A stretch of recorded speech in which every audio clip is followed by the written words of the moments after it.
To keep yourself updated, subscribe to Indigolearn and click the bell icon and download our app OneFin to start learning on the go. Hello everyone. Today we begin with a new standard, SA500 Audit Evidence. This is one of the most important standards that we come across. Being important, the best part of it is quite easy to understand. This particular word of audit evidence, we have been hearing it every now and then in almost every standard, that the auditor has to obtain sufficient appropriate audit evidences. So basically here in this standard, we talk about what we mean by the term audit evidence. Alright, and this standard is going to tell you everything about what is sufficient appropriate audit evidence. More so ever, it is also going to talk about what constitutes an audit evidence in the case of performance of an audit, and what is the responsibility of the auditor with regard to designing and performing the audit procedures in such a manner that he is able to obtain sufficient appropriate audit evidences to draw conclusion on the financial statements and thereby give an opinion on the financial statement. So what I am trying to tell you here is this standard is going to talk everything about the word audit evidence. So we will talk about what is audit evidence, what kind of audit evidence do we require, and as per this standard, what constitutes audit evidence. Along with that, what is the responsibility given to the auditor with respect to the designing and the performance of the audit procedure so that he gets sufficient appropriate audit evidences. Now, to begin with, let me tell you what is the exact process of how the audit is conducted. By now you all know, but just to get a beginning of this standard or to understand where we are, let us take in a nutshell the procedure of audit. Now, in SA315, we are going to identify and assess the risk.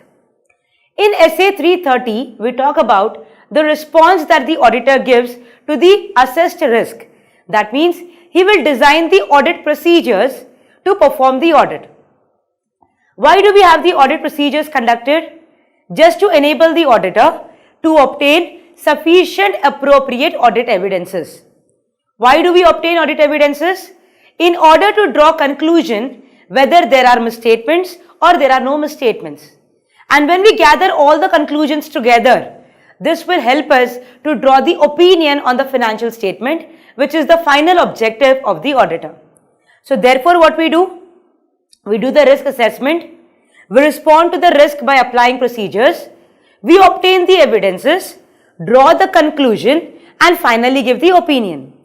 So we are now going to discuss about what is the auditor required to do with respect to the audit evidences that he is supposed to obtain. We know that the auditor is responsible to give a reasonable assurance that the financial statements are free from material misstatement.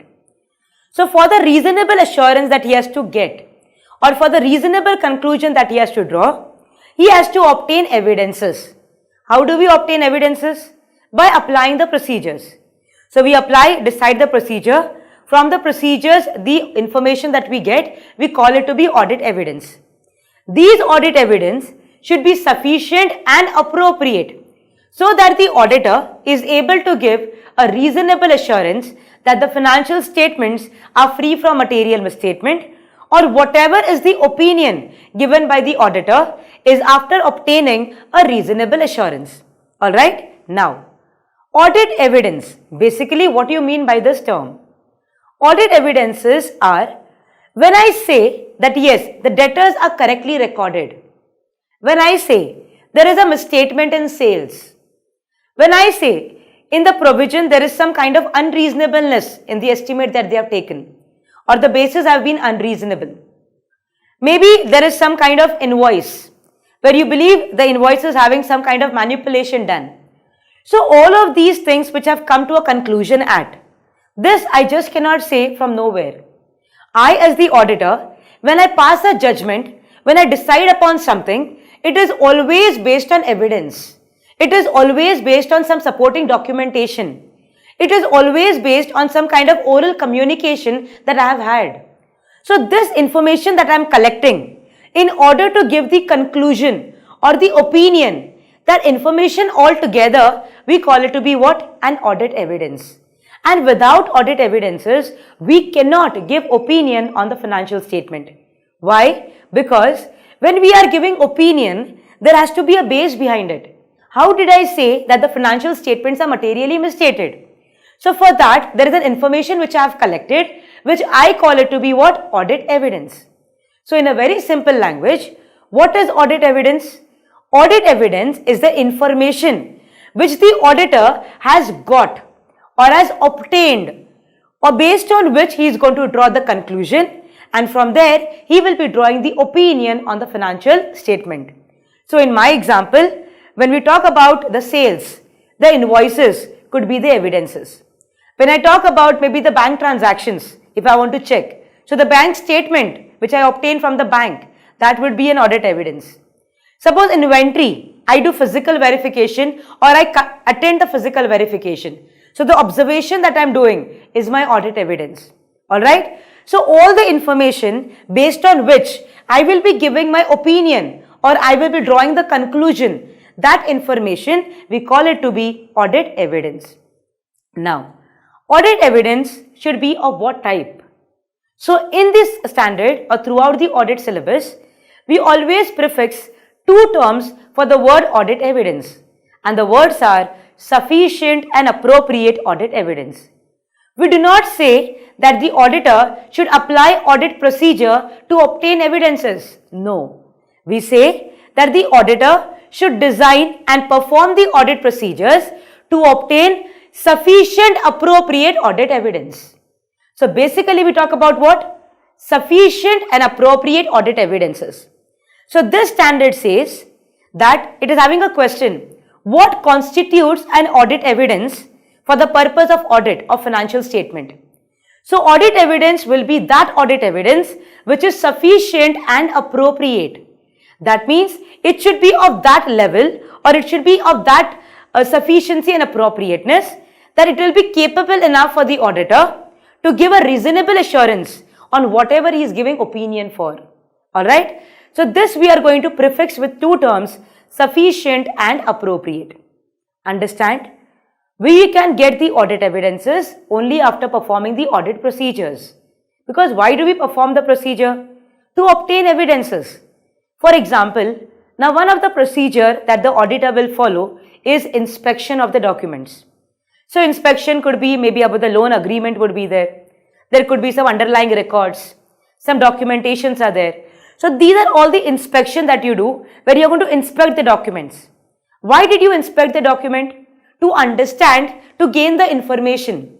So this procedure that you have done, or this procedure which you are applied, is for what purpose? Is for the purpose to obtain the evidence. What evidence? That the inspection that you have conducted is giving you the evidence or is giving you the information that what is given in this record, whether it is correctly recorded or is not correctly recorded. So inspection is a procedure. So procedures are performed and evidences are obtained. This evidence is nothing but the information. This information will enable the auditor to draw conclusion based on which the opinion will be framed. Before we start the most important discussion of what we mean by the term sufficient and appropriate, we are now going to first understand what are the kinds of audit evidences that we have. Kinds means the types of audit evidences. So what are the different types of audit evidences that we have? So we broadly classify the audit evidences in two categories.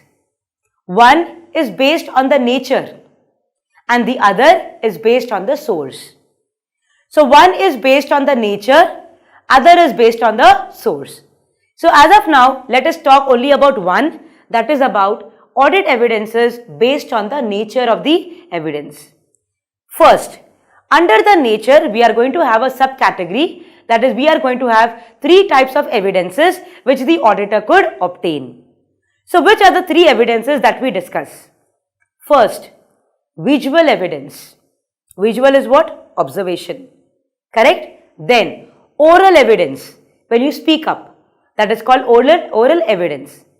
Then we have documentary evidences, documents, records that are available. So first, based on the nature, we are having three types of audit evidences. One is visual, that is the observation that we are having. Second is oral. Third is documentary. For you to understand better, we will take up one example in each so that you understand what we mean by audit evidence based on the categorization of nature. Alright, first, visual, okay, that is observation of the auditor, which the auditor is going to see, he is going to observe. Now, when you talk about physical verification of the stock inventory, okay, how is the process going to happen?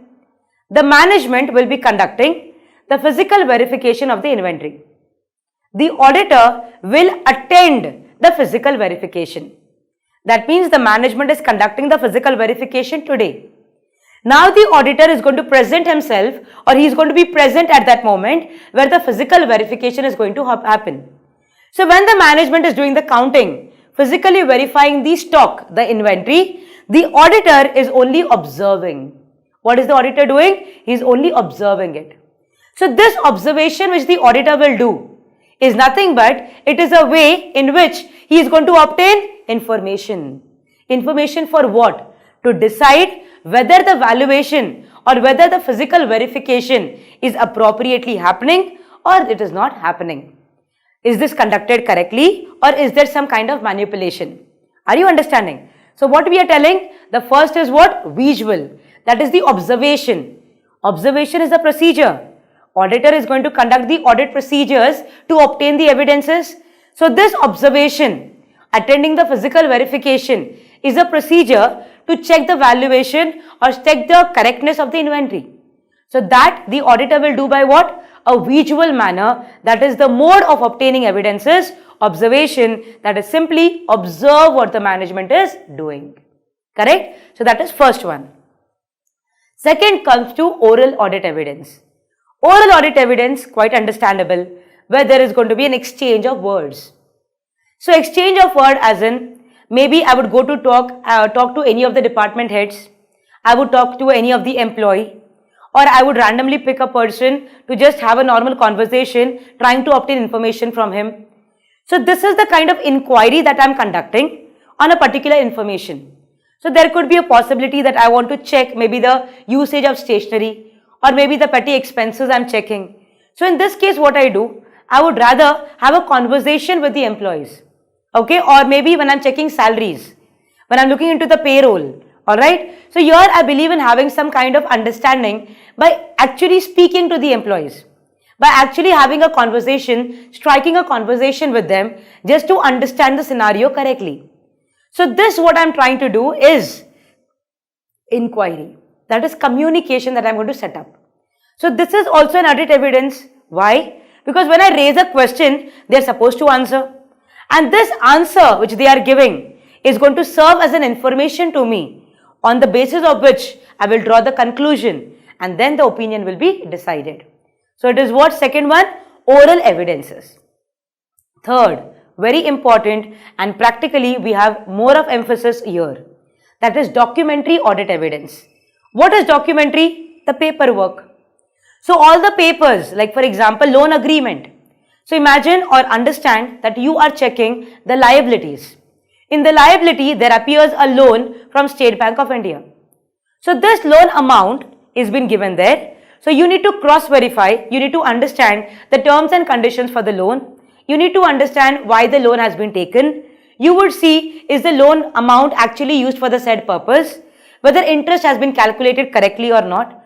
So for all of this, to understand properly, you will first ask for the loan agreement, which is going to clearly give you the terms and conditions, why the loan was taken, where it is going to be used, what is the interest rate, what is repayment period, what is the installment cycle, etc., etc. So for this, I would require to obtain information to understand whether the loan appearing there in the balance sheet, whether it is correctly done or not. So for that, I will obtain what? The loan agreement. So this loan agreement is a record, is a document which is available with the client. So this loan agreement I am taking and I am going to check it in detail. This is also information which I am obtaining. So this is also an audit evidence. Rather, I would say one of the most reliable audit evidence would be this documentary evidences. Because there is a proof, there is a document available which is telling you this, right? Because in the oral, they could back out, or visual, that moment you are present, but there is not any kind of capturing happening. You're not taking any photo session, but the photo shoot is not happening for you to recapture everything, right? So all of this is happening at that moment.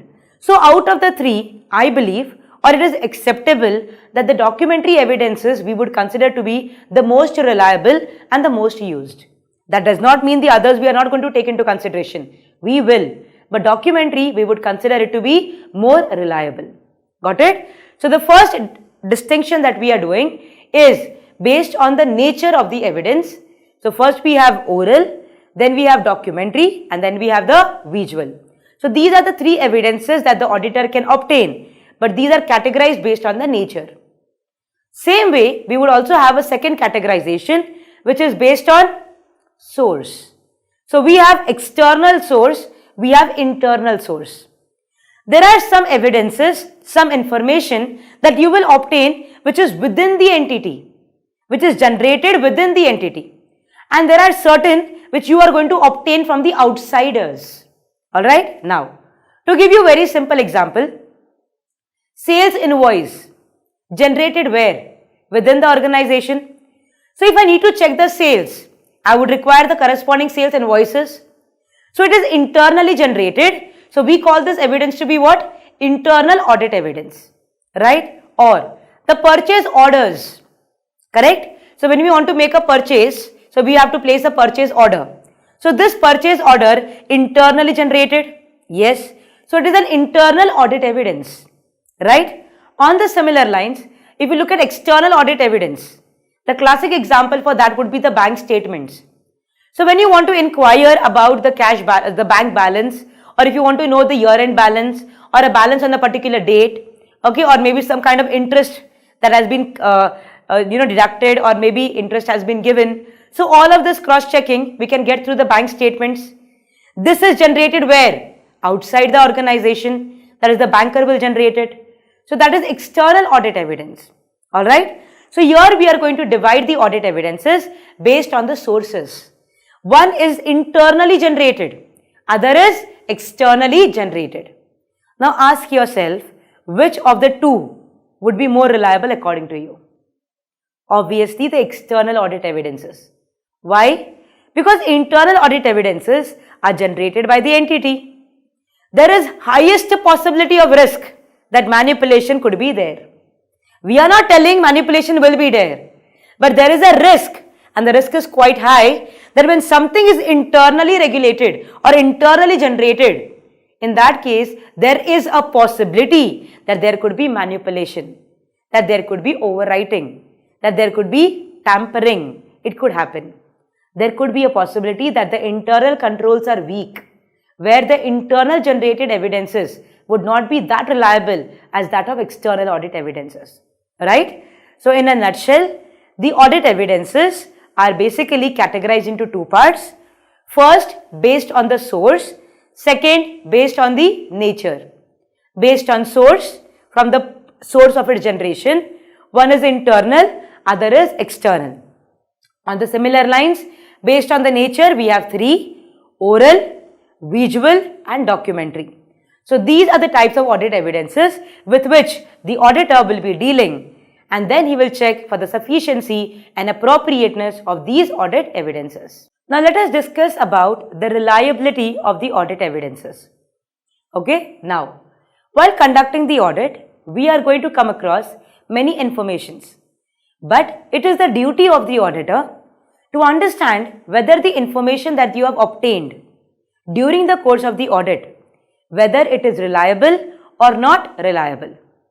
So let us understand or have a study of comparison between certain audit evidences and understand which is more reliable than the other. So let us take the first one. Now, external audit evidences are more reliable than internal audit evidences. Why? Logic is very simple. External is from the third party who is not a part of the client. So when we are going to have an information obtained from them, there is a very less scope that they will get manipulated or they would not respond back appropriately. Like for example, if you want to take some kind of inquiry or some kind of information from the debtor, so we would definitely expect the debtor to give a correct response. Then if you look at the debtors list, the credit sales, the bank statements, all of these bank statements obviously the externally we are generating, but the debtors list, the credit sale records, all of these are internally generated. So just for the purpose of having a good financial reporting or to hide something material, the management could have overriding of the internal control, and there is a possibility of that. So what happens here? We would rather prefer what? External audit evidences than to the internal audit evidence. Because internal is internal to the client, whose financial statements we are auditing, that same person's internally generated evidences if we obtain, then there is a scope just to prove his point or just to prove that what a financial statement figure is correct, he could do some kind of manipulation or tampering. There is a possibility. So we are telling that the external audit evidences will be more reliable than internal audit evidence. But does it mean internal audit evidences will never be reliable? No. Internal audit evidences will be reliable only if the internal control system of the organization is strong. So when the auditor is going to perform the audit procedures to check the controls of the organization, and he comes to a conclusion that yes, controls are strong. That means the controls placed by the management are in a process where they are able to prevent, detect and correct the misstatements. The controls are really strong. In that case, what happens? Whatever are the documentation which are internally generated, that also we could consider to be what? Reliable. So in a very simple term, external evidences are more reliable than internal evidences. But internal evidences could also be reliable, but if internal controls are strong. So to start relying upon the internal evidences, the auditor has to first perform test of controls, compliance procedures. Once he establishes the fact controls are good, controls are adequate, only then the reliability on the internally generated documentation or the internally generated information could be considered to be reliable. So this is between what? External and internal audit evidence. Prima facie, it is the external audit evidence considered to be more reliable. But every time internally regulated or generated would not be bad, because if internal control system is good, then those also would be a good measure or a good means of obtaining audit evidence. Now second, we talk about the audit evidence which is directly obtained by the auditor is more reliable than the one obtained through the client. Sounds interesting. That means if the auditor himself tries to obtain the audit evidence, then telling the management that look, get this information for us, this would have a problem. Why? Because when I am going to directly communicate with a third party, then there is going to be a direct conversation between the third party and me. So there would be no interference of the client, right? But if I tell the client, look client, you obtain the evidence, you obtain the information and pass it on to us, then understand, when the information is obtained by the client and if it is not favorable to the client, till it reaches the auditor, there is going to be tampering. Understanding? Why? Because all this has to go in the favor of the client, because the financial statements belong to the client. So we say that when the auditor requires evidence, it is desirable that he obtains the evidence directly and do not route through the client. For example, if he requires the bank statement, directly inquire from the banker, rather telling the client, look, we require the bank statement, please provide it to us. So when they provide you the bank statement, there is a possibility that they could do some kind of manipulation before they hand it over to you. Correct? So that is what? That you have to obtain the evidences directly, then through the client. Third, tell me, are oral evidences more reliable or written evidences more reliable? You all must have understood very clearly. It is Obviously, written evidences.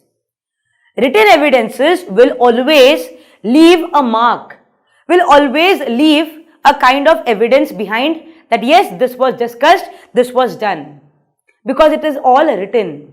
And when things are written, it is a permanent evidence.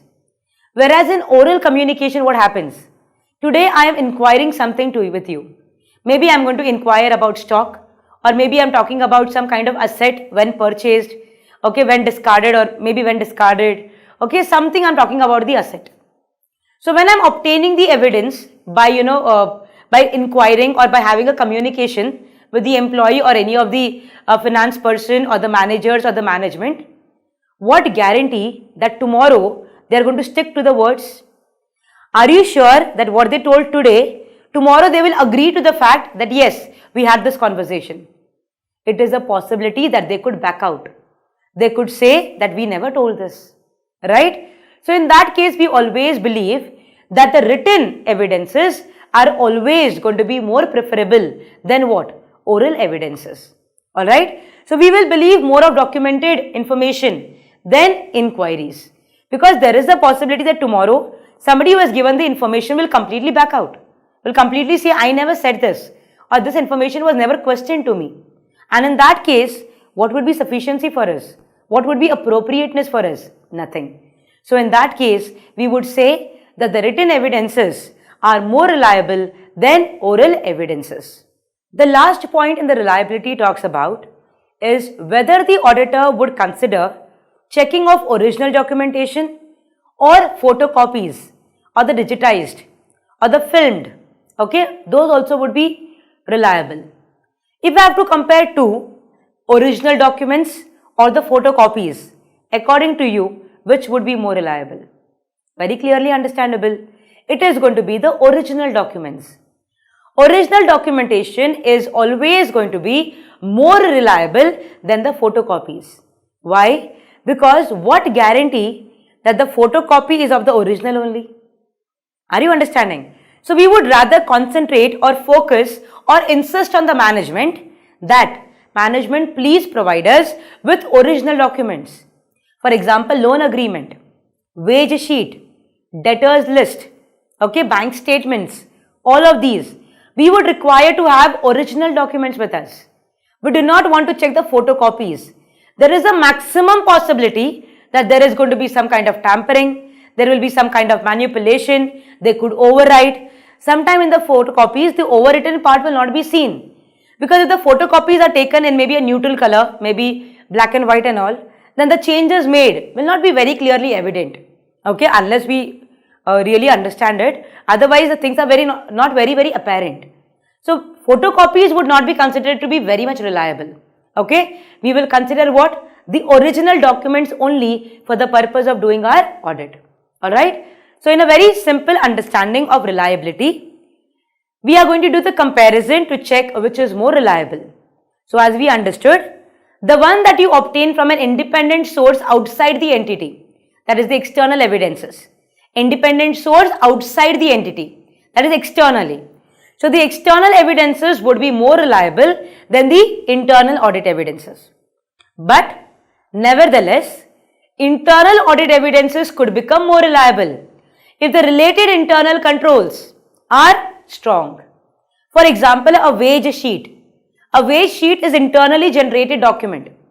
But if the payroll, that is the control over the entire human resource department or the entire employee department, or where we call payroll or the salaries department that we have, okay, be the recording, be disbursement of salary, be all the maintenance of records, everything. If there the control is very strong, then in that case what happens is, we would believe that the wage sheet generated could also be reliable. Correct? Third, we tell that when you have written documentation and oral evidences to be checked upon reliability, then we would always prefer written over the oral. Because oral, there is nothing which is left as a trace behind. But for a written documentation, we will always have a permanent record telling that yes, this was documented, it is a record available forever. Then we have last one which talks about, it is going to talk about whether you have further. We say that the audit evidence obtained by the auditor directly will be more reliable than routing it through the client. And last we talk about is that we would always give more importance or more reliability to original documents than that of the photocopies, because there is a possibility of tampering, there is a possibility of manipulation, there is a possibility of many other changes that can happen in the photocopies which will not be apparent, and in that case the audit procedure will not be effective. So we would recommend that always or most desirable is to obtain original documentations, because they are considered to be more reliable than that of the photocopies. Having understood the reliability of the audit evidences, it is now appropriate time for us to come to the main part of the standard, that is to understand what constitutes audit evidence for the purpose of conducting the audit. Now, I told you that for the word audit evidence, we are always going to prefix two words. One is sufficient and the other is appropriate. Now is the time for us to understand properly what you mean by the term sufficient and what you mean by the term appropriate. Now, let us first take in detail about sufficiency. But before that, just to give you a proper understanding, I'll give you the meaning of these two words in short. This word sufficiency refers to the quantity, that is the quantum of the audit evidence. And the word appropriateness is about the quality of the audit evidence. So word sufficient talks about the quantity and the word appropriateness talks about the quality. Quantity and quality. But what do we mean by this? So let us understand this properly. We will first take the term sufficiency. What do you mean by a sufficient audit evidence? Understand that when the auditor is going to perform the audit procedures for the purpose of obtaining evidences, these evidences are going to be the reason, or these are going to serve the purpose or the basis for us to give opinion, right? Now, suppose if I have to talk about maybe some expense, maybe rent. So I have to give an opinion whether, or I have to come to a conclusion whether the rent account is misstated or is correctly recorded. Tell me, will I check only one or two items connected to rent and give my decision, or will I check some particular limit, satisfy myself and then say, yes, the amount of rent is appropriately recorded. So this is what we call as sufficiency. How many evidences does the auditor require in order to come to a conclusion or to get a satisfactory answer to himself that yes, this particular misstatement is present or not present. So that number we call it to be what? Sufficiency. Like for example, suppose if there are 100 transactions. So obviously in audit, we are not going to take up all the 100 transactions and do the checking. So we will be using sampling. We are going to choose few of them for checking. How many to use? How many you are going to check in order to draw the conclusion? This how many is the answer for sufficiency. What does the auditor think according to his professional judgment?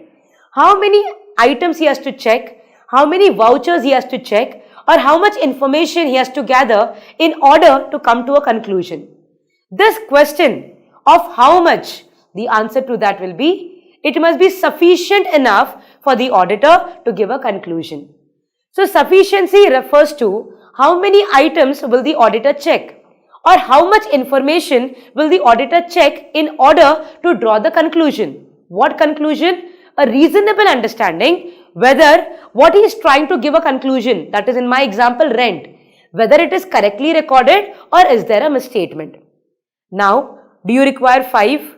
Do you require 7, 10, 15 transactions to be checked? That means these transactions will then become what? Your evidences, right? So this information which you are going to collect, how much you require is purely the professional judgment of the auditor. Now, this professional judgment will be influenced by many factors. Like for example, suppose if the auditor while doing the risk assessment procedures realizes that in the debtor's balance there is a misstatement, or maybe in sales there are misstatement, or they understood that purchases could have misstatements. So during the risk assessment procedures, they have analyzed that there is a risk of material misstatement in these respective areas. Now tell me, very normally, where the level of risk is high or where the degree of risk is high, are you going to take lesser amounts, lesser number of evidences, or are you going to take more number of evidences? Obviously more, correct? Suppose if the materiality level is high, you want less or more? Obviously more. Similarly, the nature of the population, the size of the population. If the size is large, what is population? For example, if you want to check debtors, okay, so all the debtors taken together are going to be your population. Obviously, every population item we don't check, so we are going to pick from there. Suppose if the population is very large in size, then obviously the sample also will be a little more. That means here the volume of your checking will be a little higher, right? Similarly, the nature of population. Now, nature of population as in two possibilities. There could be homogeneous, there could be heterogeneous. What is homogeneous? Homogeneous as in the population is having a similar characteristic. Like for example, suppose you were going to do the bank audit, alright? And in the bank audit, you as the auditor is checking one particular transactions, maybe you are going to check the deposits. Now there are n number of deposits in the bank with similar features. So are you going to check each and every deposit? No. They are homogeneous in nature, having a common characteristic. So here the quantum could reduce. The number of evidences that you are going to obtain could reduce, right? Similarly, if you have a heterogeneous population, a diversified population, like the company is dealing in more than one product. So it is not enough for you that you capture only few of the evidences.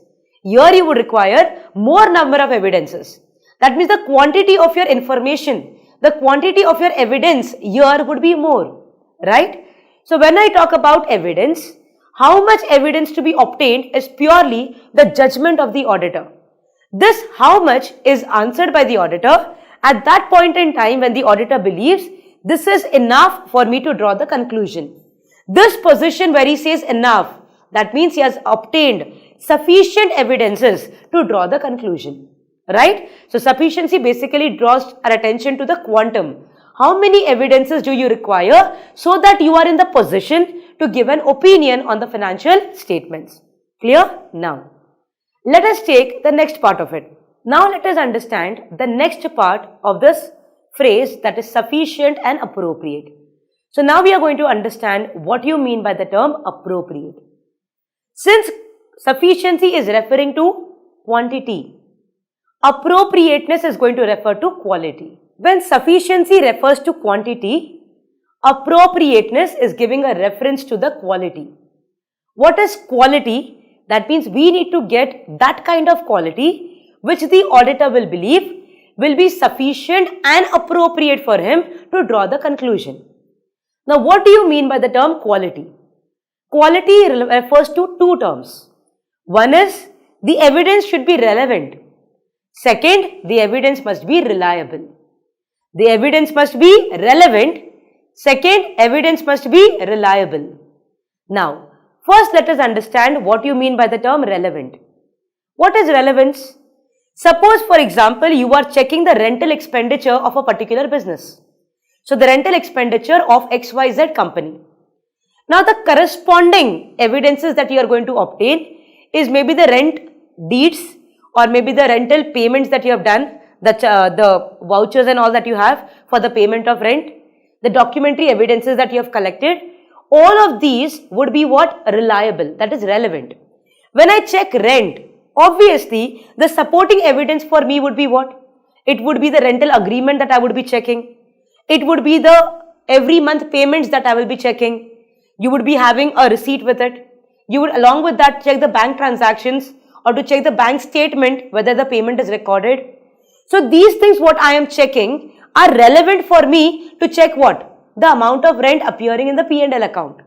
So what I check should be relevant for the assertion or for what I am checking, right? Or let me give you one more example for a clear understanding. Suppose I want to give a confirmation on whether the debtor's balance shown in the balance sheet is appropriate or not.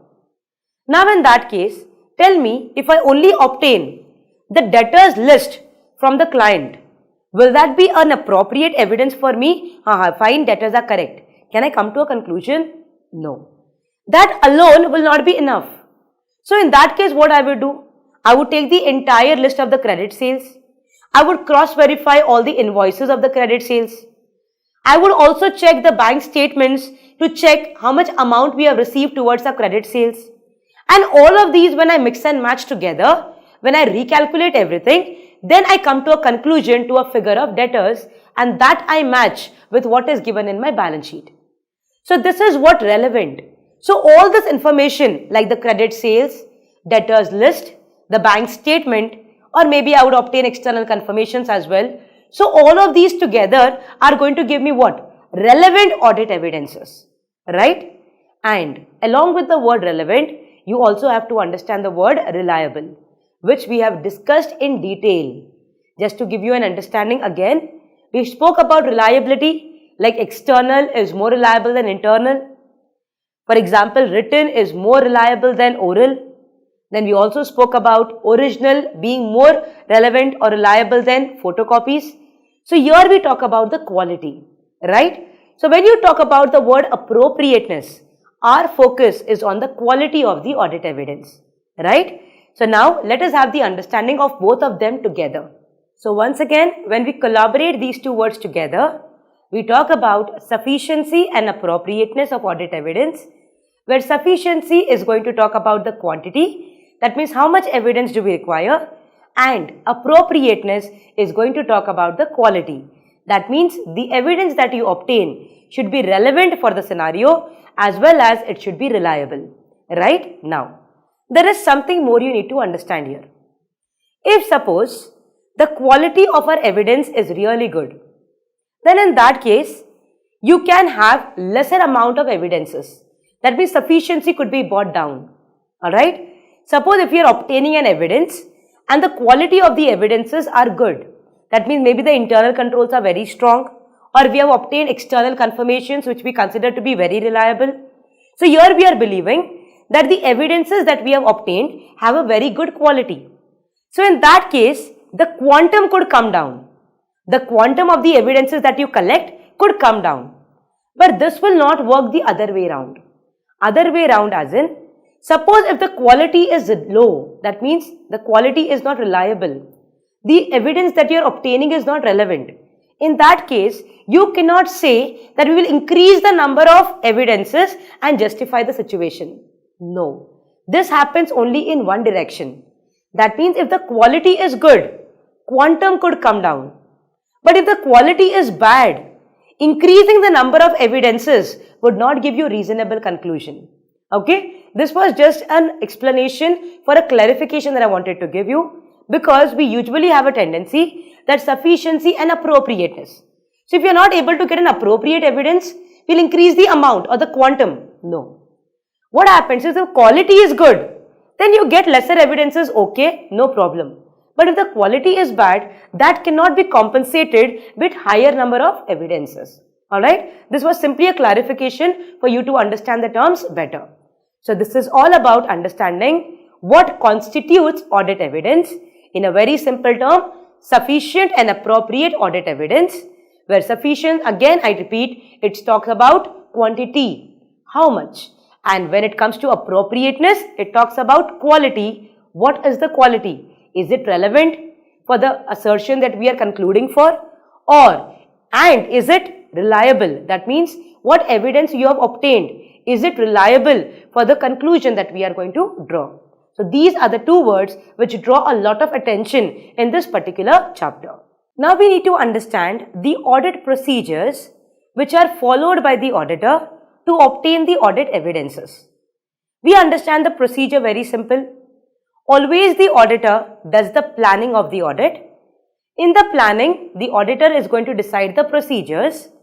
In these procedures, when he performs, he will obtain evidences, and based on the evidences, he will draw conclusions, and all the conclusions taken together will become the opinion for the auditor, right? So the sequence is quite understandable. You have planning. In planning, you plan the procedures. You apply the procedures and you get audit evidences. Based on the evidences, you will be drawing the conclusions, and then all the conclusions taken together, you will be giving the opinion. Alright, now, therefore, we are now doing what? Obtaining audit evidences. So when we obtain audit evidences, for the obtaining of evidences, we have to perform procedures. These we call it to be what? Audit procedures, which we study as a part of SA500, that is responses to the assessed risk. Okay. So we always have the decision of what procedures to be followed in the audit so that we obtain sufficient appropriate audit evidences to draw the conclusion. Now, ideally, on a broader framework, we have two types of audit procedures. First one, we call it to be risk assessment procedure. What is it called as? Risk assessment procedures. That means in that particular risk assessment procedure, we are going to apply the procedures to check the risk of material misstatements, right? Second, after you assess the risk, you will be applying further audit procedures. Based on how much is the risk, where is the risk, after assessing all of that, you will then decide the further audit procedures. These further audit procedures we will categorize into two parts. One is the compliance procedure, other will be the substantive procedure. In compliance procedures, we are going to check the internal control effectiveness. That is test of controls. Test of controls we call it to be compliance procedure, where we are going to obtain evidences as to whether the control is present, if the control is present, whether it is effective, and if it is effective, whether it is operating continuously throughout the year or not. On the other part, we do the substantive procedures. Substantive procedures are test of details, where we will be checking in detail the transaction and the account balances, right? So on a broader framework, we have two types of procedures to obtain the audit evidences. One is the first procedure that we take up, which we call as RAP, risk assessment procedure, where the auditor will prima facie assess the risk present in the client's organization. Based on what you have assessed, you will plan your further audit procedures. These further audit procedures would include test of controls and test of details. Test of control, we call them to be compliance procedure, and test of details, we call them to be substantive procedures. So these are the procedures which the auditor will follow to obtain sufficient appropriate audit evidences to draw the conclusion on the financial statements. Right? Now, these procedures which we are talking about, I'll be explaining you the techniques also of how the procedures are performed. That means what are the different procedures adopted by the auditor in order to obtain the evidences. These are the names: risk assessment procedure, compliance procedure, substantive procedures. Risk assessment is telling you what? We are going to assess the risk. Compliance tells you what? We are going to check the control. Substantive tells you what? We are going to check the transactions and the balances. How is the next point of discussion. So which are the audit procedures, or how are the audit procedures applied? So what are the methods involved in obtaining sufficient appropriate evidences? We say we follow the procedures, agreed. But what are the methods through which we are going to obtain evidences is our next point of discussion. But for this, I would first give you an entire scenario of example, and with this example, you will be able to understand what are the procedures or what are the methodologies through which we can obtain audit evidences. Now, assume you are the auditor of ABC Limited. In this ABC Limited, maybe you are doing the revenue audit. So, you are checking the revenue. So, there appears a revenue of 100 crores in their financial statements. Now, what is the basic process of how the audit is conducted? Now, when you want to check whether the revenue amount appearing in the financial statement, whether it is correct or is misstated, there is a procedure that you will follow. So, what we do basically, suppose if that is my duty that I have to check the revenue item, first I need to understand the entire process of how the amount is being generated there. So, I will understand the entire process of the sales. Alright. So, what will I do? I will talk to the management. I will inquire with the management everything about how the revenues are recognized, how is the sales happening, what is the procedure, all of that. Then I will check their documentations also, Like for example, they will be maintaining a proper written format of how the entire process flows, which we call it basically as SOP, the standard operation procedure. Alright. So this is maintained by the client. Now what do? When you look at the entire documentation of how the process is, you simply cannot rely on the documentation. Rather, you will yourself go and check the entire process from the beginning to the end by yourself. So you will be observing that what is given on this paper, okay, is going to be the same what they are actually practicing. So you will be observing the entire process from the beginning to the end of some transactions just to ensure that what is given on the paper as their standard operating procedure, is that same thing being really practiced in the real scenario or not. After that, we will try to assess the risk where there is a loophole in their process.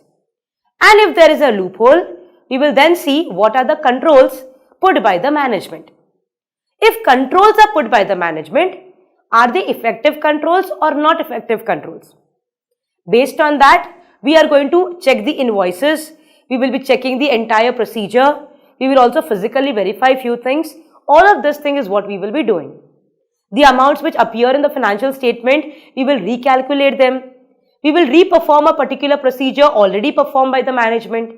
So there are going to be multiple ways through which we are going to try to obtain the evidences. So here in my example, when I have told you that I am conducting the revenue audit, that is to check whether the revenue of 100 crore is correct or not, I have to obtain sufficient appropriate evidences to come to a conclusion whether it is correctly recorded or not. For that, if you understand what I have done, I have first had a communication with the management or basically maybe with the sales department heads to understand the process of the sales. So first thing what I did an inquiry with them, orally communicated with them, got enough understanding of the process. After that, I told them to give their standard operating procedure to you.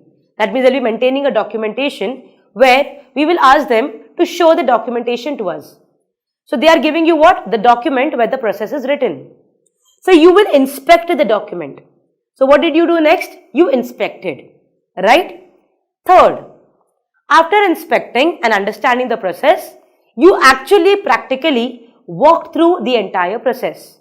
So from the beginning to the end, some selected transaction you have checked in detail to understand whether what they have told is really there or not.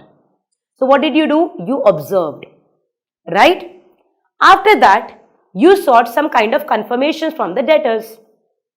Okay. So maybe for you to understand whether the debtors balance being shown there or the sales figures appearing there, whether they are correctly done or not, you would try to obtain confirmations from the debtors. So you would try to get external confirmations. More so ever, you would also check the sales invoices generated within the organization. But to check the sales invoice, you first have to satisfy yourself about the internal control over sales. So you will first check whether internal controls are effective.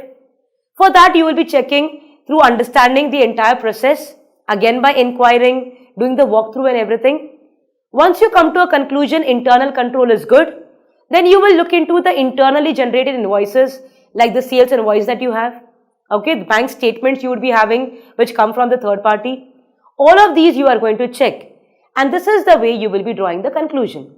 Alright, now there could be a possibility that we have a practice in our business that to all our sales agents we are paying some 1.5% as the commission.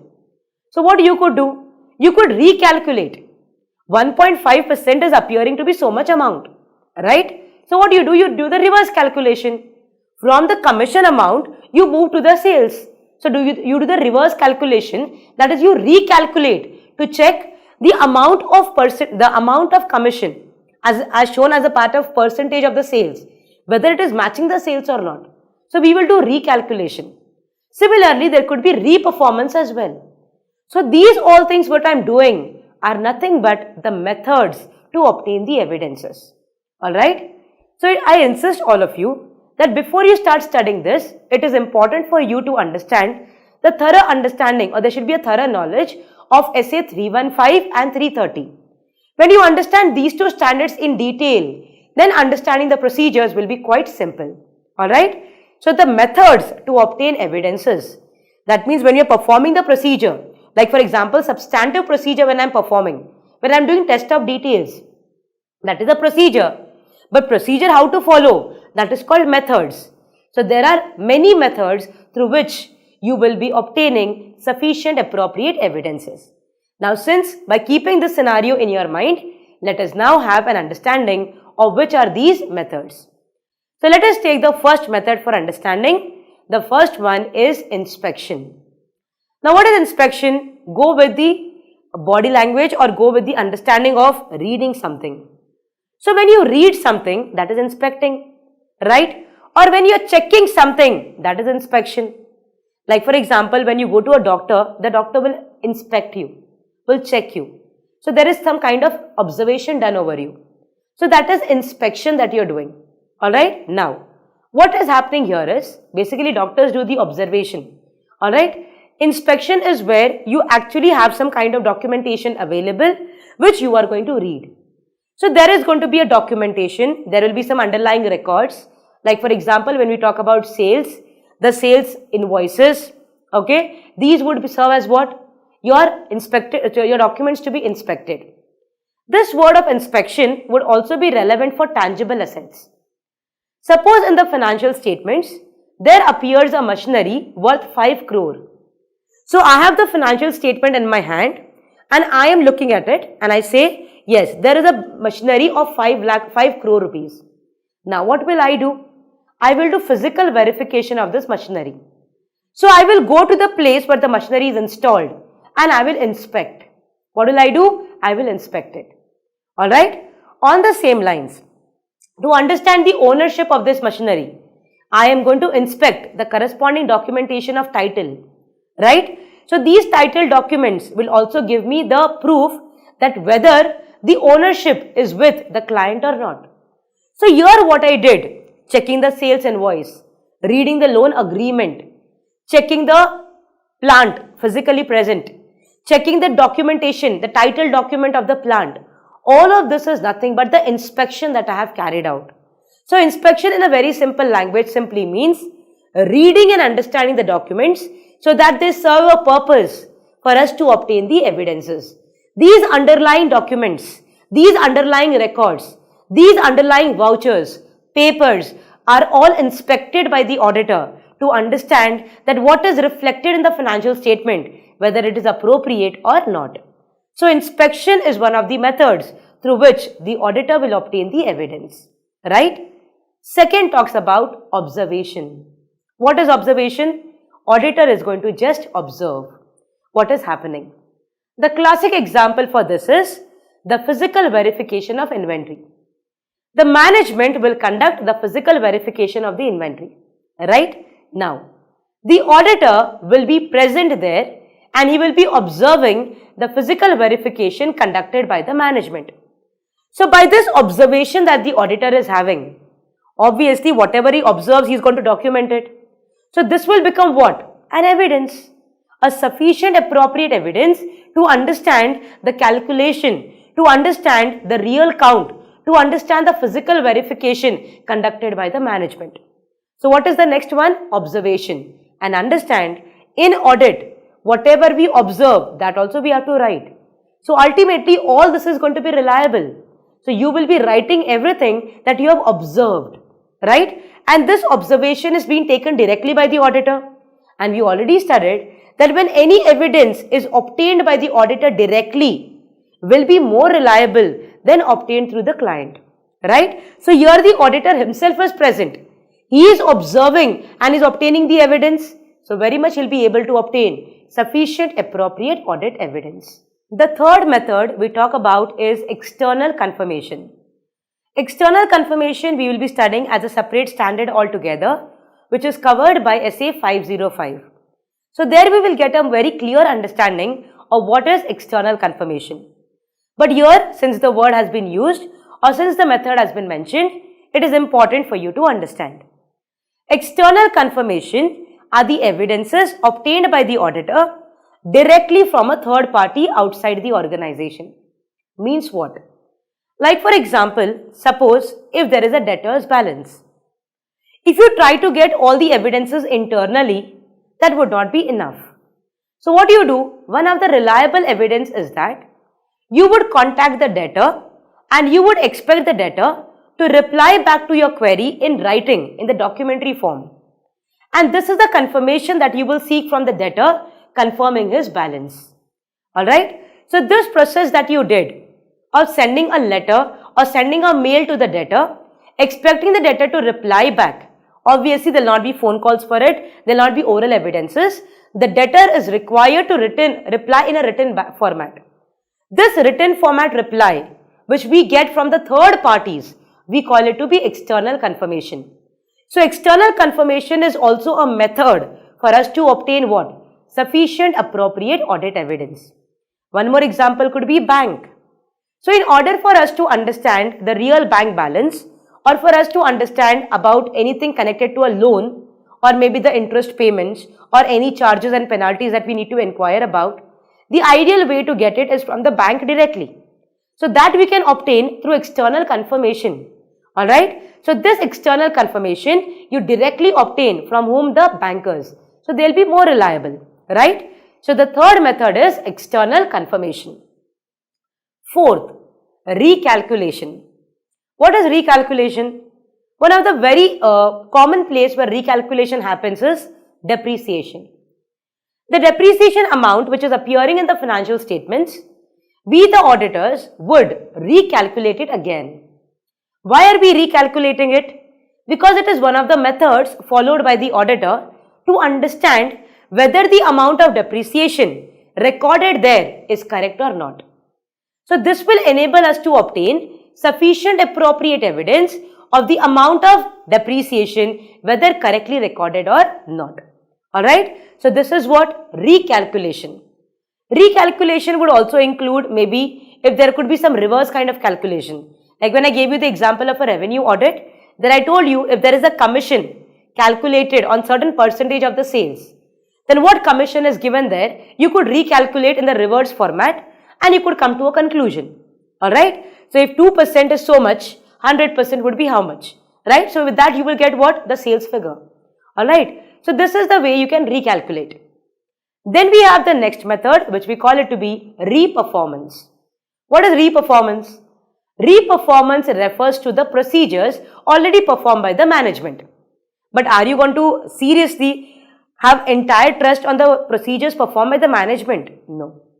Every entity will have their own risk assessment procedure.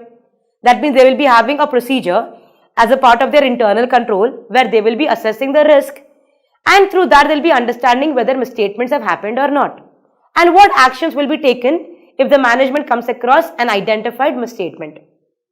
Right? This is done by whom? Management as a part of internal control. But even if the management has performed the risk assessment, will the auditor just rely on their risk assessment? No. We will reperform. We are going to reperform the procedures already followed by the audit, already followed by the management. You simply cannot rely on their procedures. There are some procedures which we have to reperform in order to obtain sufficient appropriate evidences. Alright, then. The next procedure that we talk about is analytical procedures. Analytical procedure is what? Okay, we also call it analytical review procedures. These ARPs or the analytical procedures, we will again be studying as a separate standard altogether under SA500.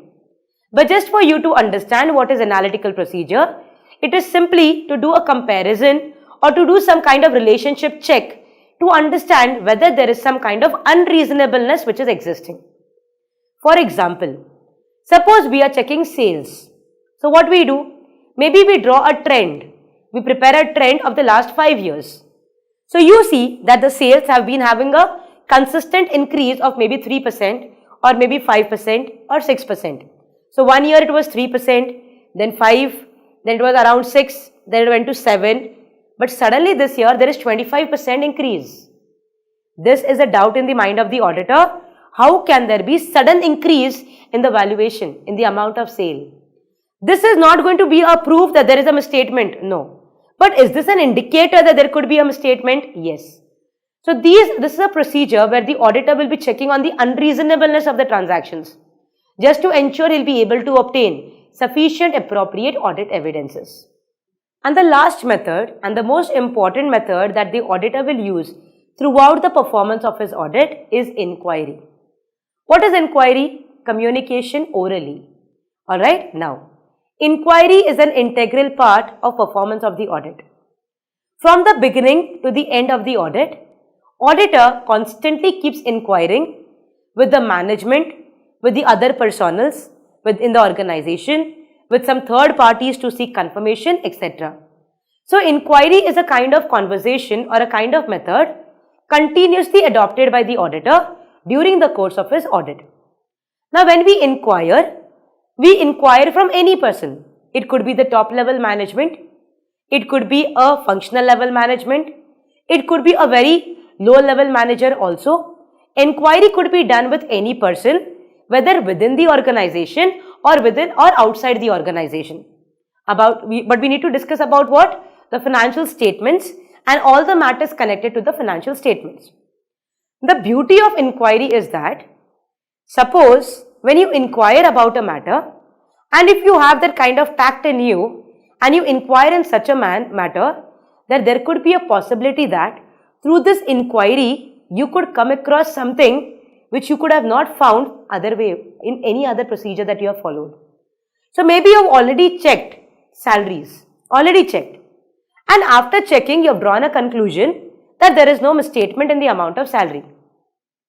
But during the course of your communication with one of the regular employees of the organization, he exchanged some information with you which now is not matching with the evidences that you obtained.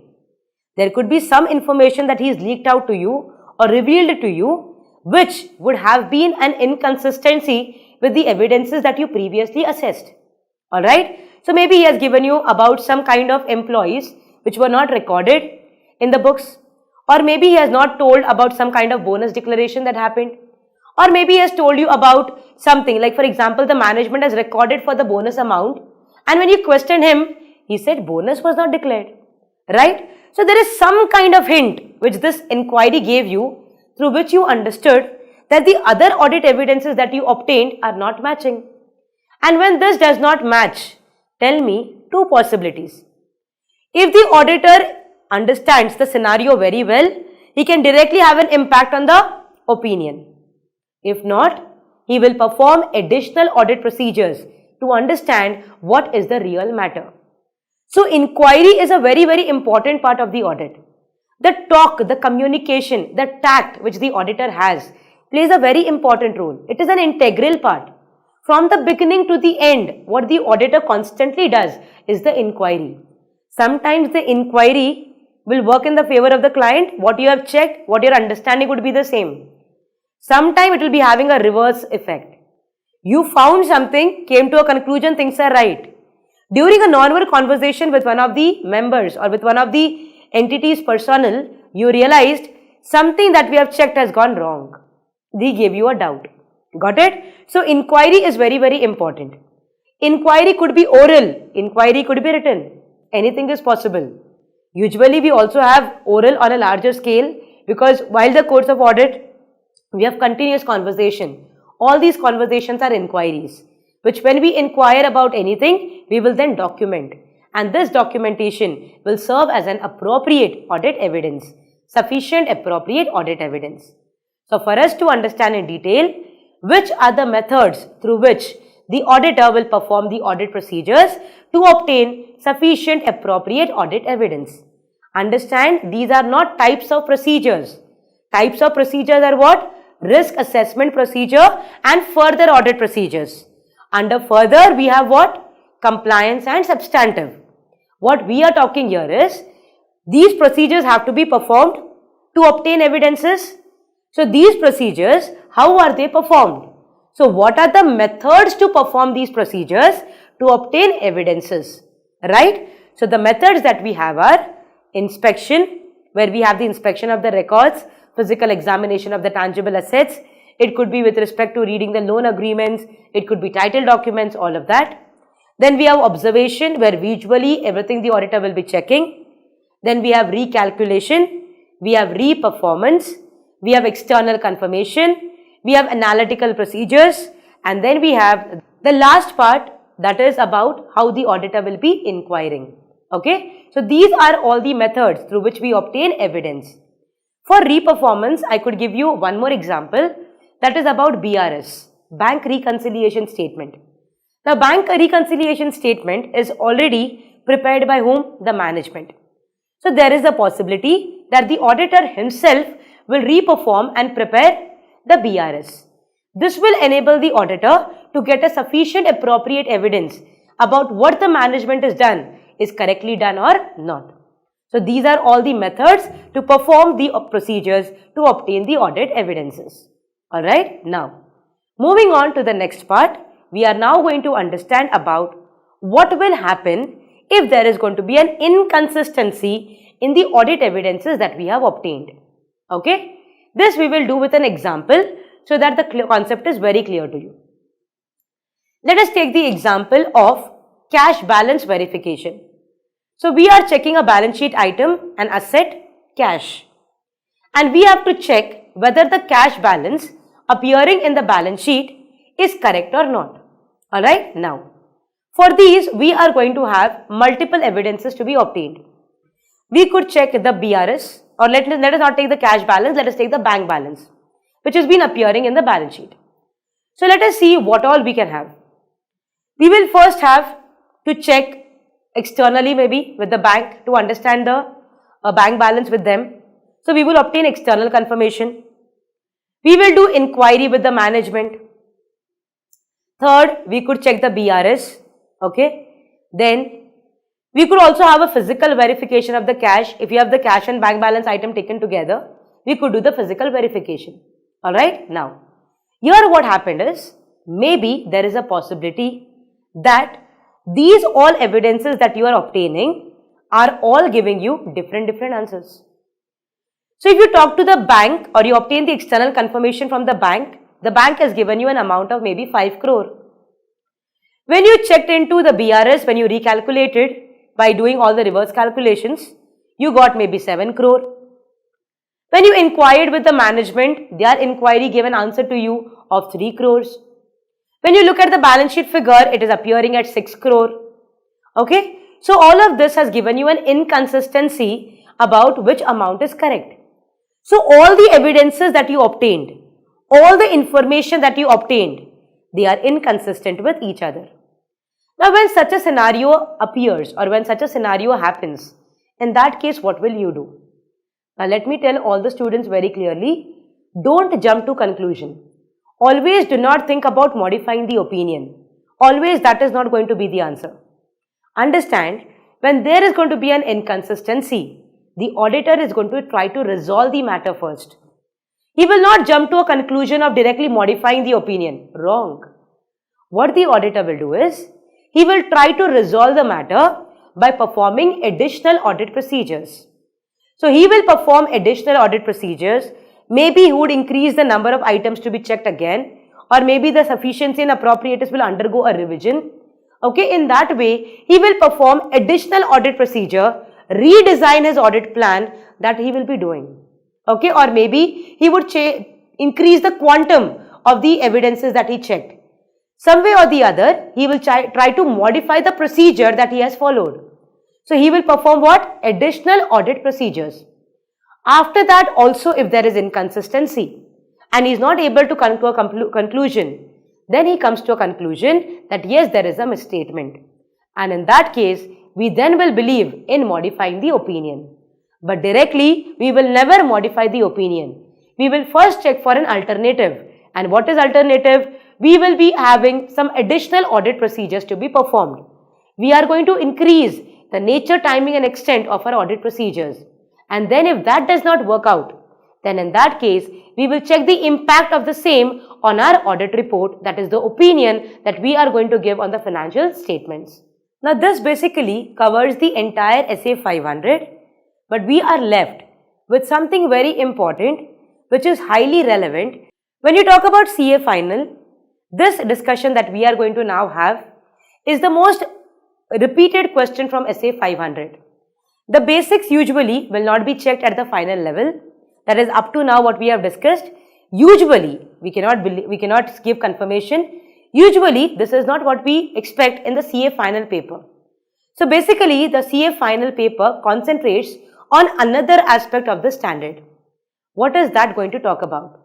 It is about obtaining audit evidences through using the work of the management's expert. That means, when the auditor, to obtain the audit evidence, he is going to use the work of the management expert. Okay?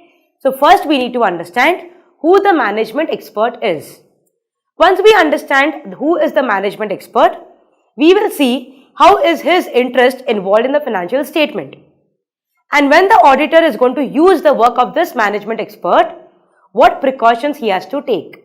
Alright? So now let us understand who is a management expert.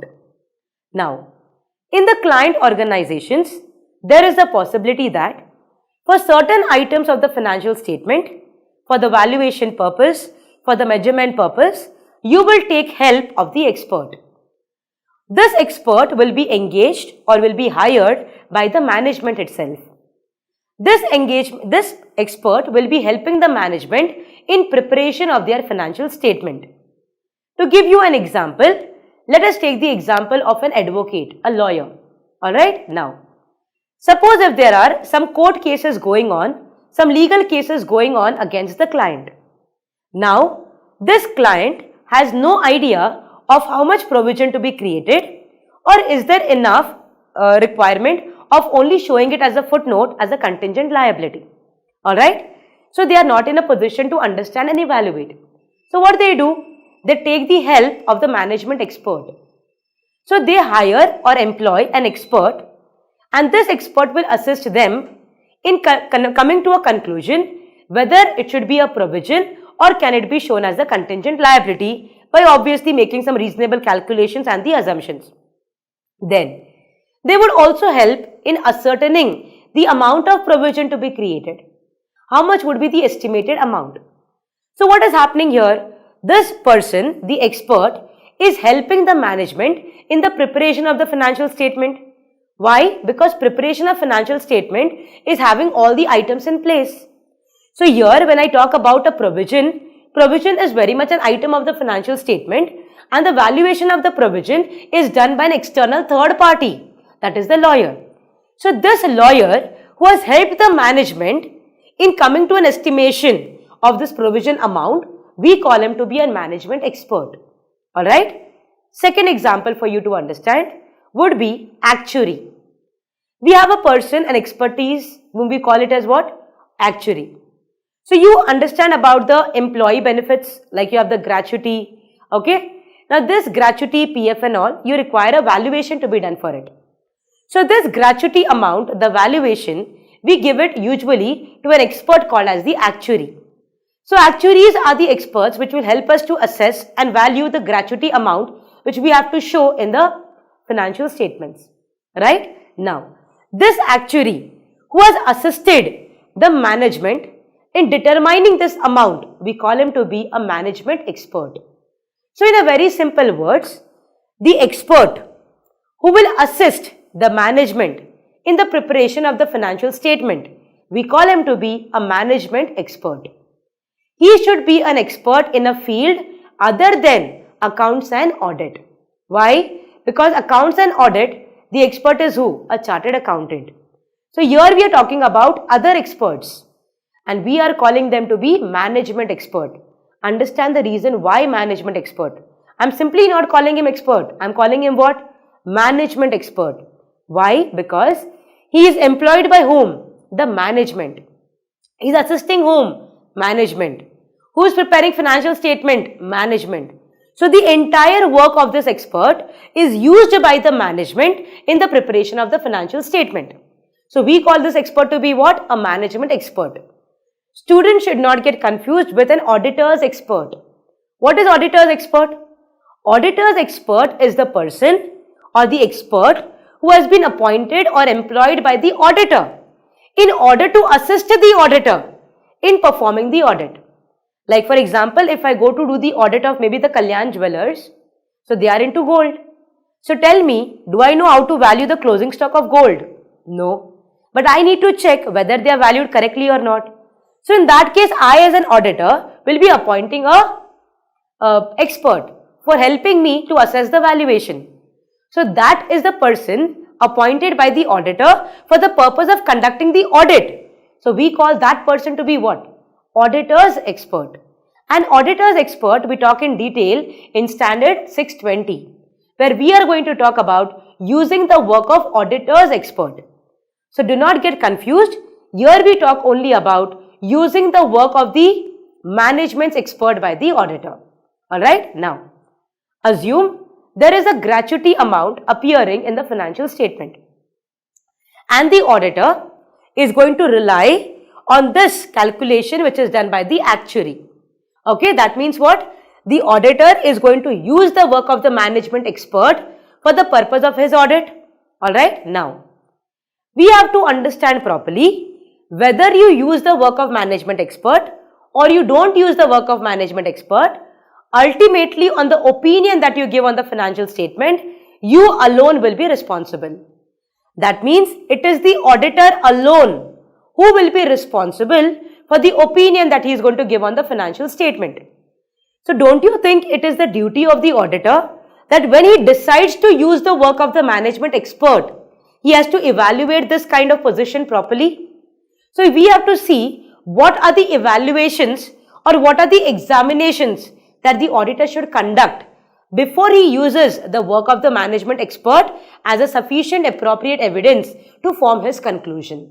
Alright, so let us see what are the evaluations to be conducted by the auditor in order to use the work of management's expert. Let us continue with the same example of the gratuity. Alright, now this amount has been calculated by the actuary. Alright, so he is the management expert. When I want to use the figure which has been calculated by him as considered to be appropriate in this circumstance, then I need to first have an evaluation done about the expert himself. That means I have to first check the competence, the capability and the objectivity of the management expert. So first I will do the evaluation of not the work. First I will do the evaluation of that person.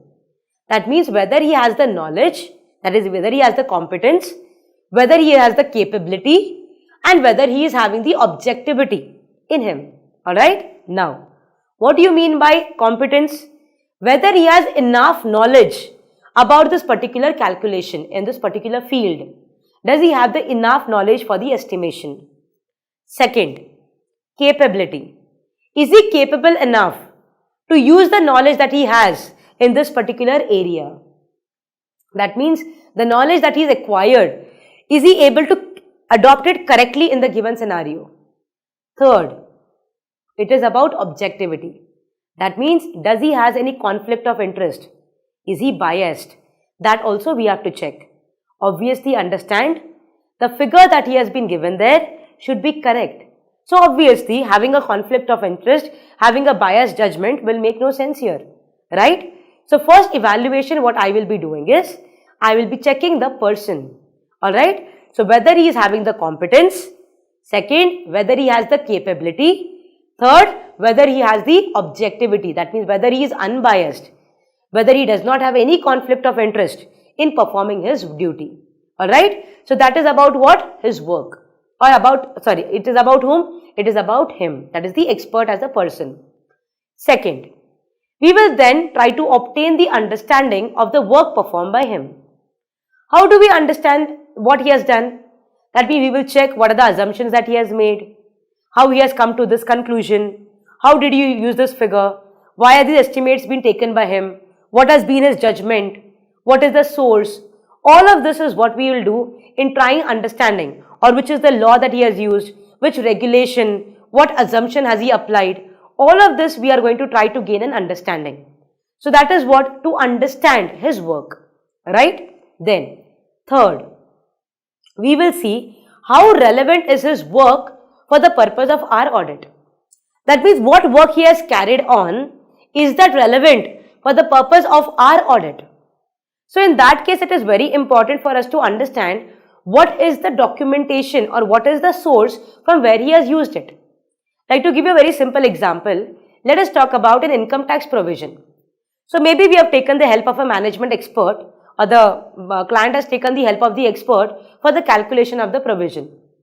Now tell me, don't you think you are going to have an understanding of what is the source document that he has used to assess the liability or to assess the provision? Obviously, we have to take all the tax rates, we have to take all the provisions, we have to understand all the allowances and the disallowances based on the current tax regime. You cannot take any past, right? So tax is a law which is a current law. So in that case, you cannot tell, okay, 5 years back what regime was there, we are using that. No. So there, in that case, the auditor should check whether the source through which he is going to use it, is that reliable enough, correct, whether it is accurate, for us to understand whether what he has done will be relevant for us as the auditor to accept his work, right? So when we use the management's experts' work for the purpose of our audit, in that case, we are going to do 3 evaluations. First evaluation will be about the person to understand the competence, capability and the objectivity. Second, to understand his work. Third, we are going to see whether the work done by him, whether it is relevant for the purpose of our audit. And for all of this, we have some kind of criteria, which is obviously the auditor's professional judgment as well, through which he will make an analysis.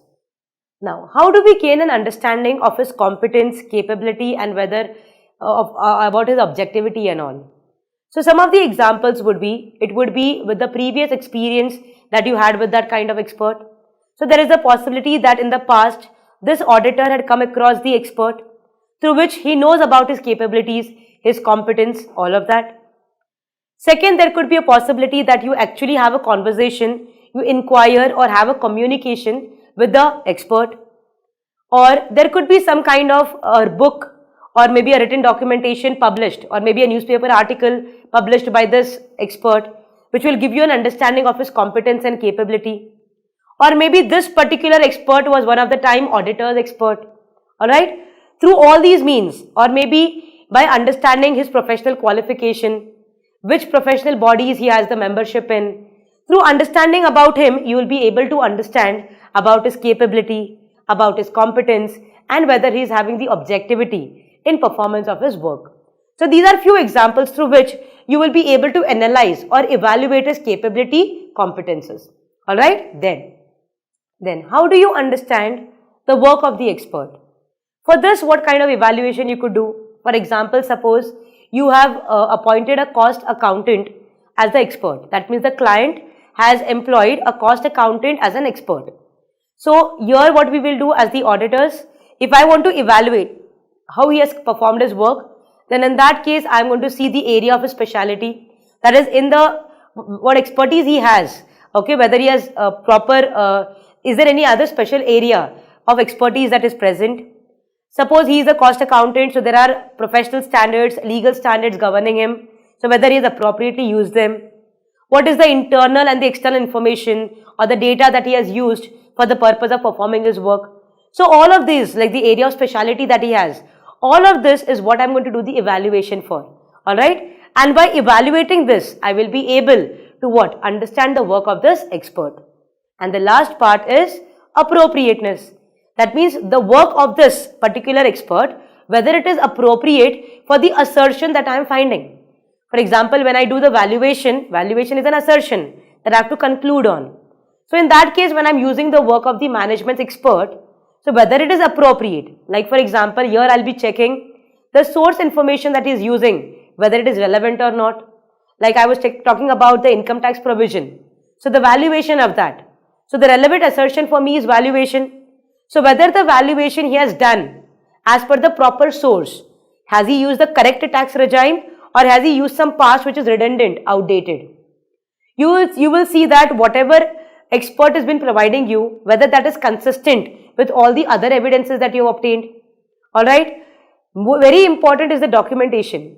You would check the relevance and the reasonableness of his finding. Okay, that means what he is found or what he is calculating, whether it is relevant and reasonable.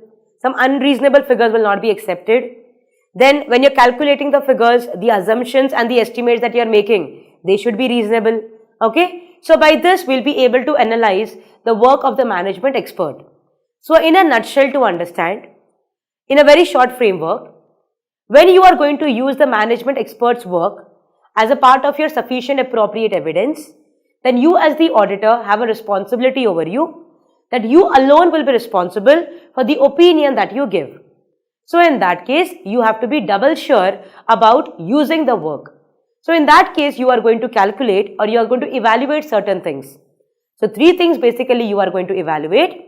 First thing you are going to talk about is about the capability, competence and the objectivity.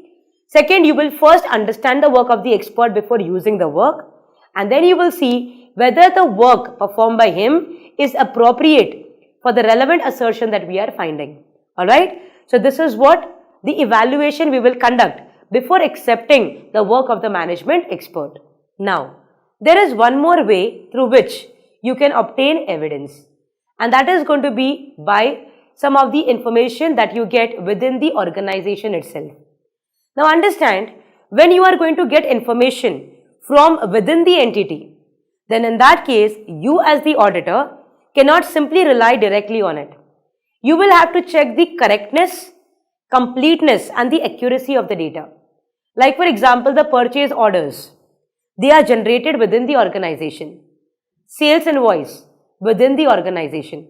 So these invoices, these orders, they are generated in the organization itself.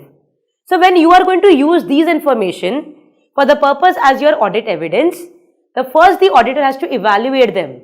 How will you evaluate? You will check whether they are complete and they are accurate. Moreover, are they enough? Are they sufficient? And they are enough to be, that much detailing is there in it, it will be enough for us to assume it like an evidence. So it should be sufficiently precise and detailed for us to take it as an audit evidence. So when we obtain evidence from within the organization, from within the entity, we do not rely on it just like that. We have a duty to ensure the correctness, accuracy and the completeness. And it should be sufficiently detailed for us to use it. Only then we are going to use it as an audit evidence. So that is all about SA500 that we talk about is audit evidence. Very simple standard. At the intermediate level, a very highly concentrated standard, and the first part of the discussion that we had, highly relevant for the intermediate people. But when you talk about CA final, the last part that we covered about the management's expert is the highly focused area. So overall, this standard plays a very important part of examiner's point, that is very important for the examination as a whole. Having understood the entire standard in detail, it is now time for us to understand the standard in a summarized manner. This summary will enable you to understand the flow of the standard in a perfect direction. Alright, so we begin with SA500 audit evidence. What is evidence?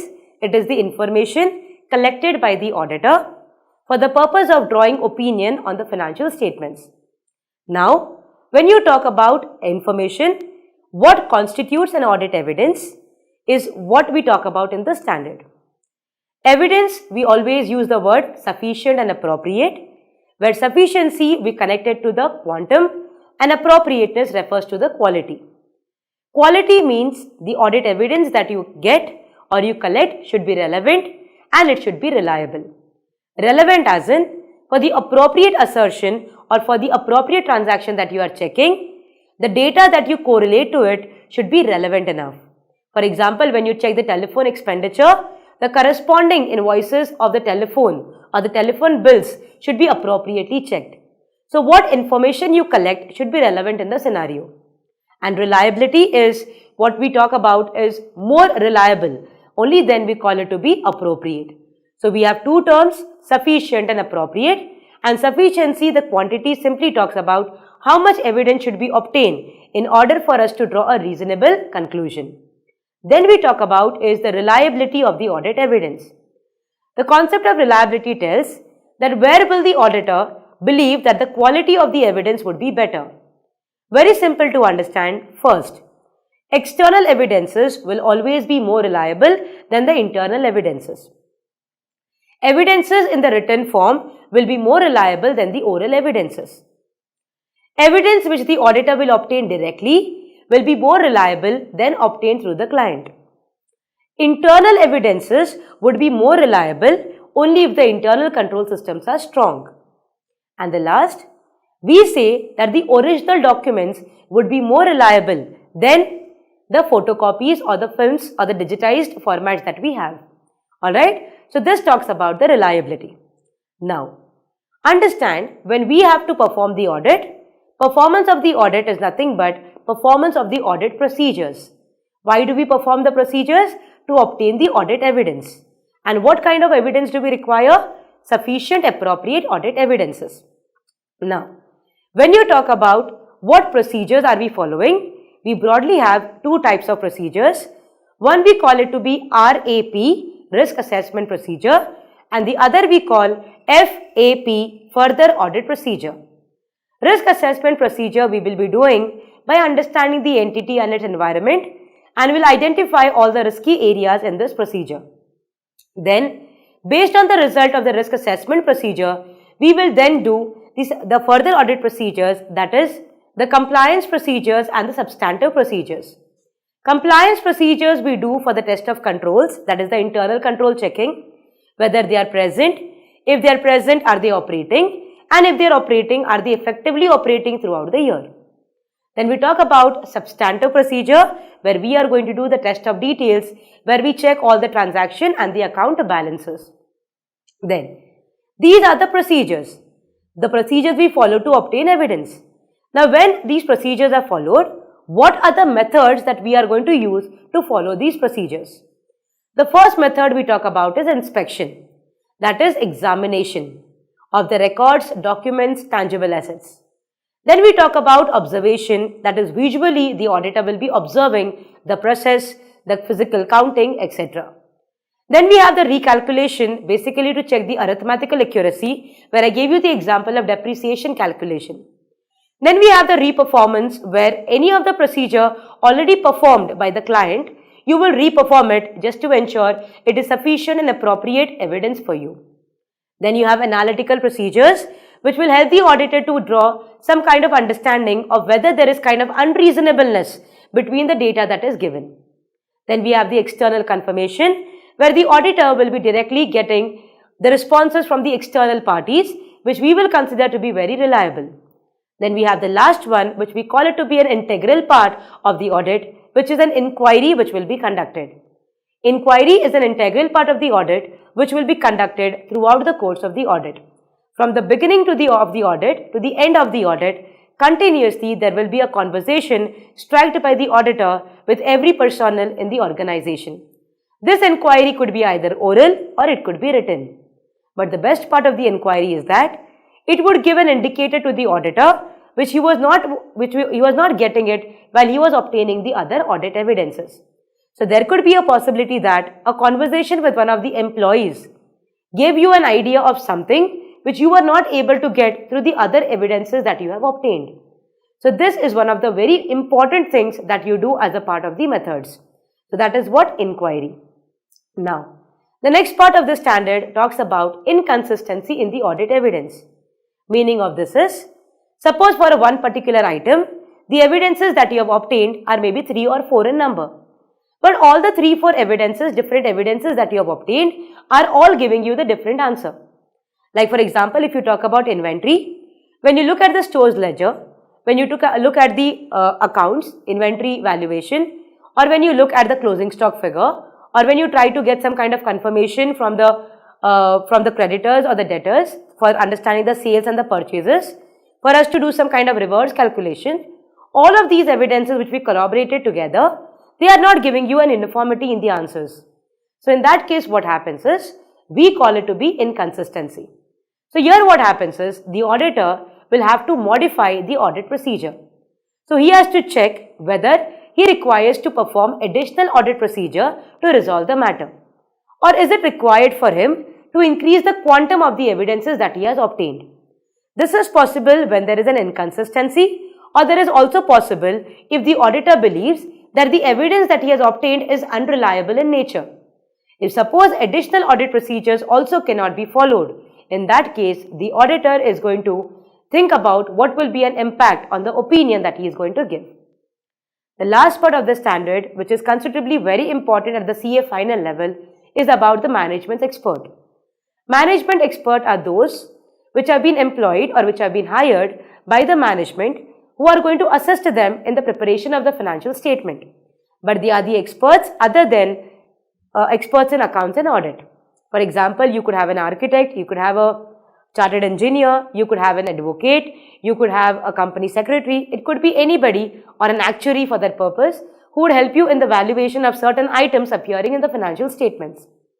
Now, there is a possibility that the auditor decides to use the work of the management expert.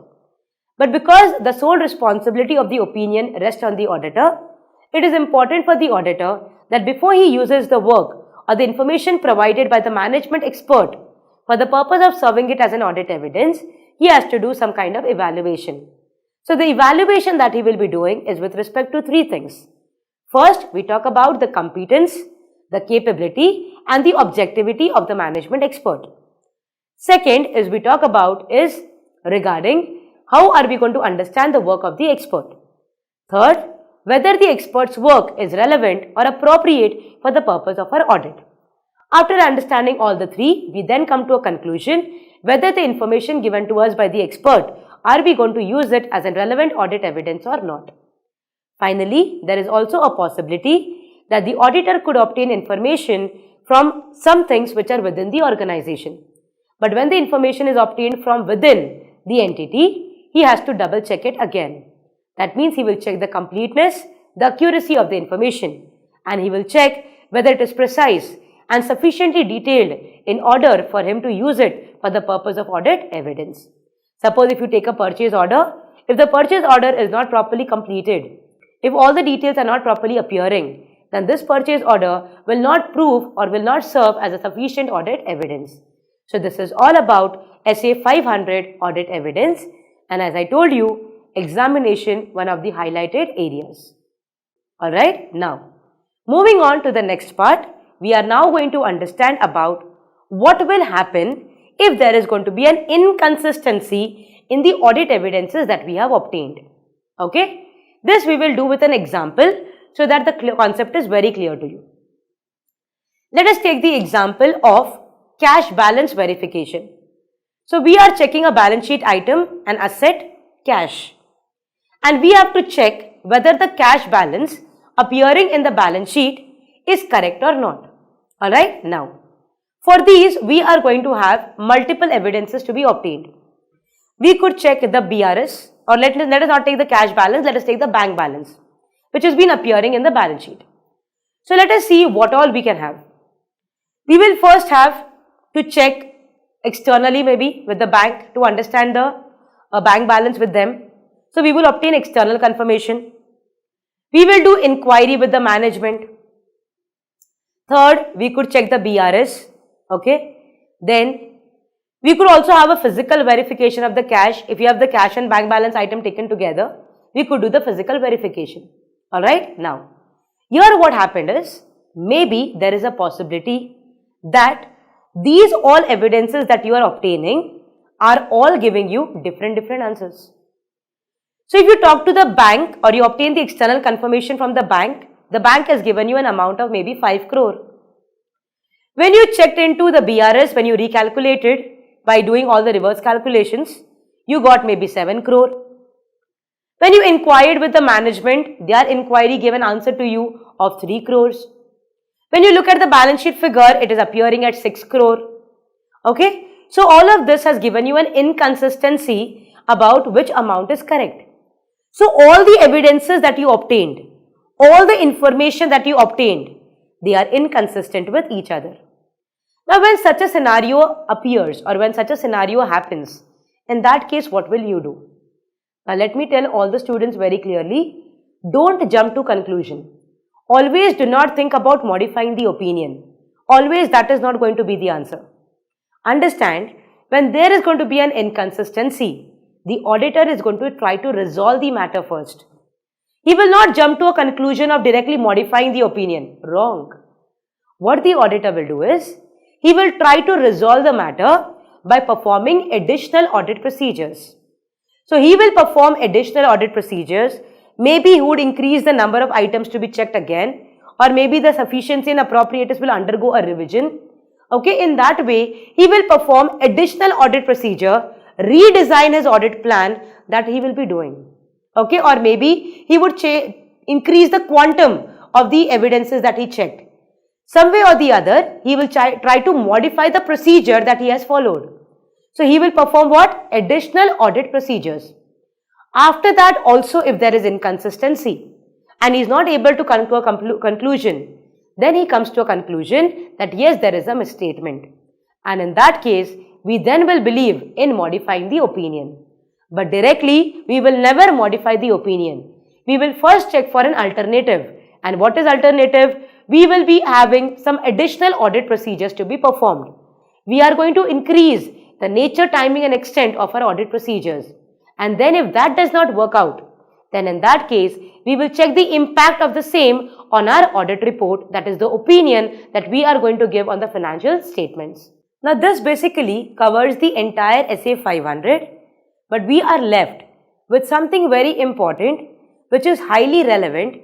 When you talk about CA final, this discussion that we are going to now have is the most repeated question from SA500. The basics usually will not be checked at the final level. That is up to now what we have discussed. Usually, we cannot give confirmation. Usually, this is not what we expect in the CA final paper. So basically, the CA final paper concentrates on another aspect of the standard. What is that going to talk about? It is about obtaining audit evidences through using the work of the management's expert. That means, when the auditor, to obtain the audit evidence, he is going to use the work of the management expert. Okay. So first we need to understand who the management expert is. Once we understand who is the management expert, we will see how is his interest involved in the financial statement. And when the auditor is going to use the work of this management expert, what precautions he has to take. Alright. So now let us understand who is a management expert. Now, in the client organizations, there is a possibility that for certain items of the financial statement, for the valuation purpose, for the measurement purpose, you will take help of the expert. This expert will be engaged or will be hired by the management itself. This expert will be helping the management in preparation of their financial statement. To give you an example, let us take the example of an advocate, a lawyer. Alright, now, suppose if there are some court cases going on, some legal cases going on against the client. Now, this client has no idea of how much provision to be created, or is there enough requirement of only showing it as a footnote as a contingent liability. Alright, so they are not in a position to understand and evaluate. So what they do? They take the help of the management expert.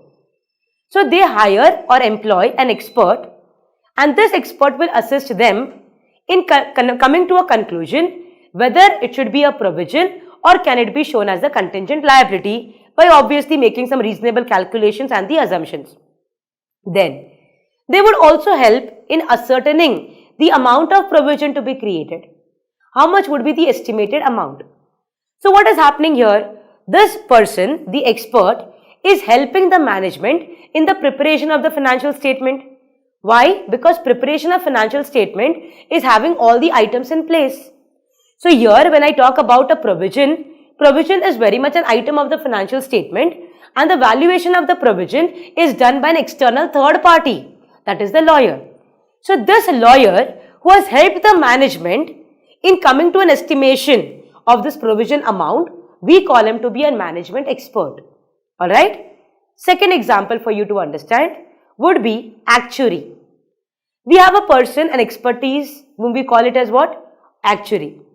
So you understand about the employee benefits, like you have the gratuity. Okay. Now this gratuity, PF and all, you require a valuation to be done for it.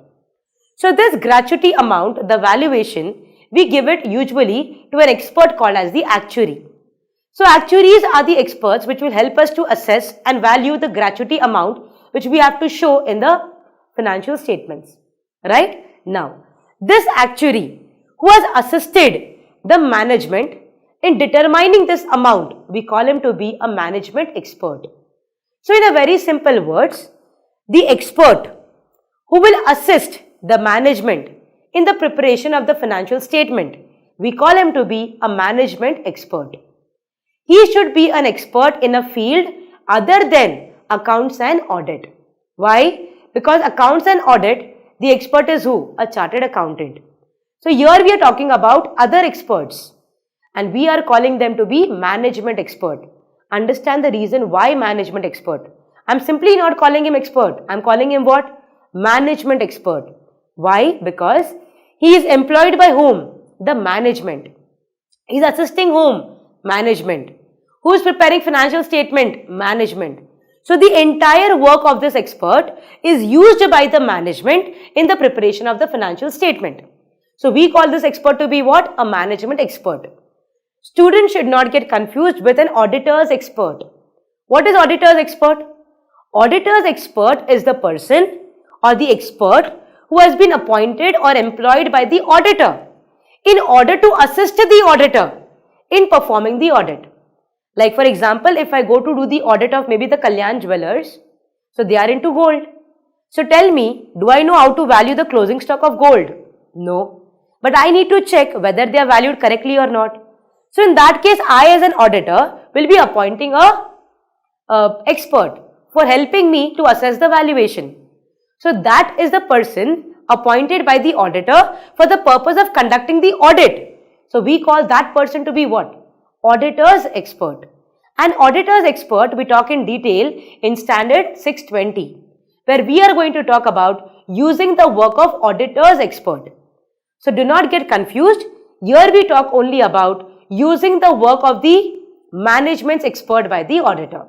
Alright, now assume there is a gratuity amount appearing in the financial statement and the auditor is going to rely on this calculation which is done by the actuary. Okay, that means what? The auditor is going to use the work of the management expert for the purpose of his audit.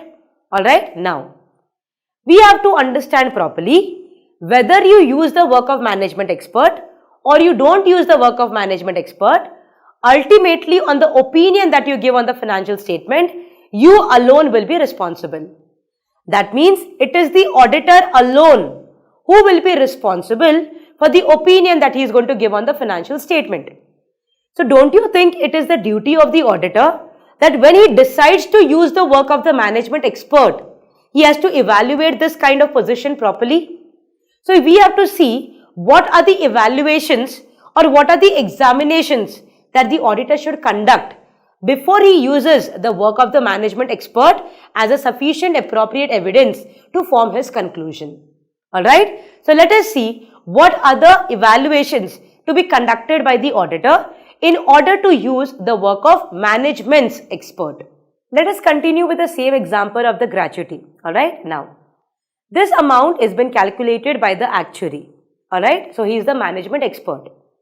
When I want to use the figure which has been calculated by him as considered to be appropriate in this circumstance, then I need to first have an evaluation done about the expert himself. That means I have to first check the competence, the capability and the objectivity of the management expert. So first I will do the evaluation of not the work. First I will do the evaluation of that person. That means whether he has the knowledge, that is whether he has the competence, whether he has the capability and whether he is having the objectivity in him. Alright, now what do you mean by competence? Whether he has enough knowledge about this particular calculation in this particular field. Does he have the enough knowledge for the estimation? Second, capability. Is he capable enough to use the knowledge that he has in this particular area?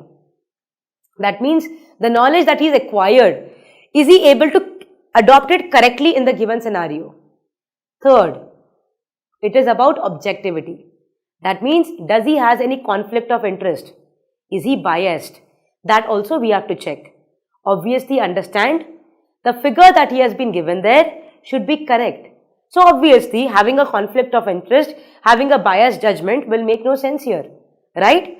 So first evaluation what I will be doing is, I will be checking the person, alright? So whether he is having the competence, second, whether he has the capability, third, whether he has the objectivity, that means whether he is unbiased, whether he does not have any conflict of interest in performing his duty, alright? So that is about what? His work. Or about, sorry, it is about whom? It is about him, that is the expert as a person. Second, we will then try to obtain the understanding of the work performed by him. How do we understand what he has done? That means we will check what are the assumptions that he has made, how he has come to this conclusion, how did you use this figure, why are these estimates been taken by him, what has been his judgment, what is the source. All of this is what we will do in trying understanding, or which is the law that he has used, which regulation, what assumption has he applied. All of this we are going to try to gain an understanding. So that is what, to understand his work, right? Then third, we will see how relevant is his work for the purpose of our audit. That means what work he has carried on, is that relevant for the purpose of our audit. So in that case, it is very important for us to understand what is the documentation or what is the source from where he has used it. Like, to give you a very simple example, let us talk about an income tax provision. So maybe we have taken the help of a management expert, or the client has taken the help of the expert for the calculation of the provision. Now tell me, don't you think you are going to have an understanding of what is the source document that he has used to assess the liability or to assess the provision? Obviously, we have to take all the tax rates, we have to take all the provisions, we have to understand all the allowances and the disallowances based on the current tax regime. You cannot take any past, right? So tax is a law which is a current law. So in that case, you cannot tell, okay, 5 years back what regime was there, we are using that. No. So there, in that case, the auditor should check whether the source through which he is going to use it, is that reliable enough, correct, whether it is accurate, for us to understand whether what he has done will be relevant for us as the auditor to accept his work, right? So when we use the management's experts' work for the purpose of our audit, in that case, we are going to do 3 evaluations. First evaluation will be about the person to understand the competence, capability and the objectivity. Second, to understand his work. Third, we are going to see whether the work done by him, whether it is relevant for the purpose of our audit. And for all of this, we have some kind of criteria, which is obviously the auditor's professional judgment as well, through which he will make an analysis. Now, how do we gain an understanding of his competence, capability and whether about his objectivity and all? So some of the examples would be, it would be with the previous experience that you had with that kind of expert. So there is a possibility that in the past, this auditor had come across the expert, through which he knows about his capabilities, his competence, all of that. Second, there could be a possibility that you actually have a conversation, you inquire or have a communication with the expert, or there could be some kind of book or maybe a written documentation published, or maybe a newspaper article published by this expert, which will give you an understanding of his competence and capability. Or maybe this particular expert was one of the time auditor's expert, alright. Through all these means, or maybe by understanding his professional qualification, which professional bodies he has the membership in, through understanding about him, you will be able to understand about his capability, about his competence and whether he is having the objectivity in performance of his work. So these are few examples through which you will be able to analyze or evaluate his capability, competences.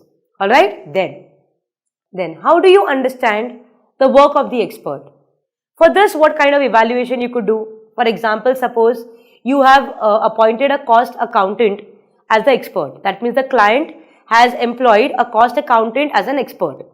So here what we will do as the auditors, if I want to evaluate how he has performed his work, then in that case I am going to see the area of his speciality, that is in the what expertise he has, okay, whether he has is there any other special area of expertise that is present. Suppose he is a cost accountant, so there are professional standards, legal standards governing him, so whether he has appropriately used them. What is the internal and the external information or the data that he has used for the purpose of performing his work. So all of these, like the area of speciality that he has, all of this is what I'm going to do the evaluation for. Alright? And by evaluating this, I will be able to what? Understand the work of this expert.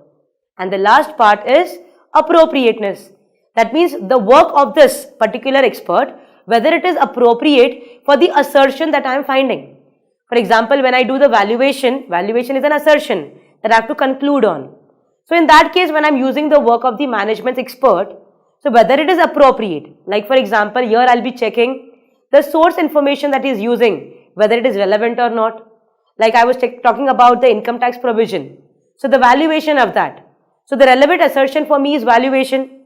So whether the valuation he has done as per the proper source, has he used the correct tax regime or has he used some past which is redundant, outdated? You will see that whatever expert has been providing you, whether that is consistent with all the other evidences that you have obtained. Alright. Very important is the documentation. You would check the relevance and the reasonableness of his finding. Okay, that means what he is found or what he is calculating, whether it is relevant and reasonable. Some unreasonable figures will not be accepted. Then when you're calculating the figures, the assumptions and the estimates that you're making, they should be reasonable. Okay, so by this we'll be able to analyze the work of the management expert. So in a nutshell, to understand, in a very short framework, when you are going to use the management expert's work as a part of your sufficient appropriate evidence, then you as the auditor have a responsibility over you, that you alone will be responsible for the opinion that you give. So in that case, you have to be double sure about using the work. So in that case, you are going to calculate or you are going to evaluate certain things. So three things basically you are going to evaluate. First thing you are going to talk about is about the capability, competence and the objectivity. Second, you will first understand the work of the expert before using the work, and then you will see whether the work performed by him is appropriate for the relevant assertion that we are finding.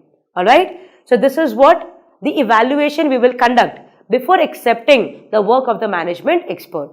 Now, there is one more way through which you can obtain evidence, and that is going to be by some of the information that you get within the organization itself.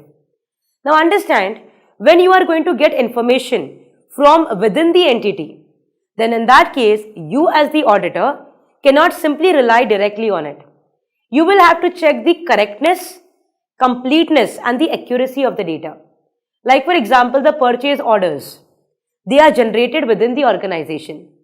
Sales invoice within the organization.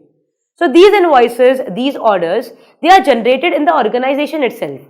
So when you are going to use these information for the purpose as your audit evidence, first the auditor has to evaluate them. How will you evaluate? You will check whether they are complete and they are accurate. Moreover, are they enough? Are they sufficient? And they are enough to be, that much detailing is there in it, it will be enough for us to assume it like an evidence. So it should be sufficiently precise and detailed for us to take it as an audit evidence. So when we obtain evidence from within the organization, from within the entity, we do not rely on it just like that. We have a duty to ensure the correctness, accuracy and the completeness. And it should be sufficiently detailed for us to use it. Only then we are going to use it as an audit evidence. So that is all about SA500 that we talk about is audit evidence.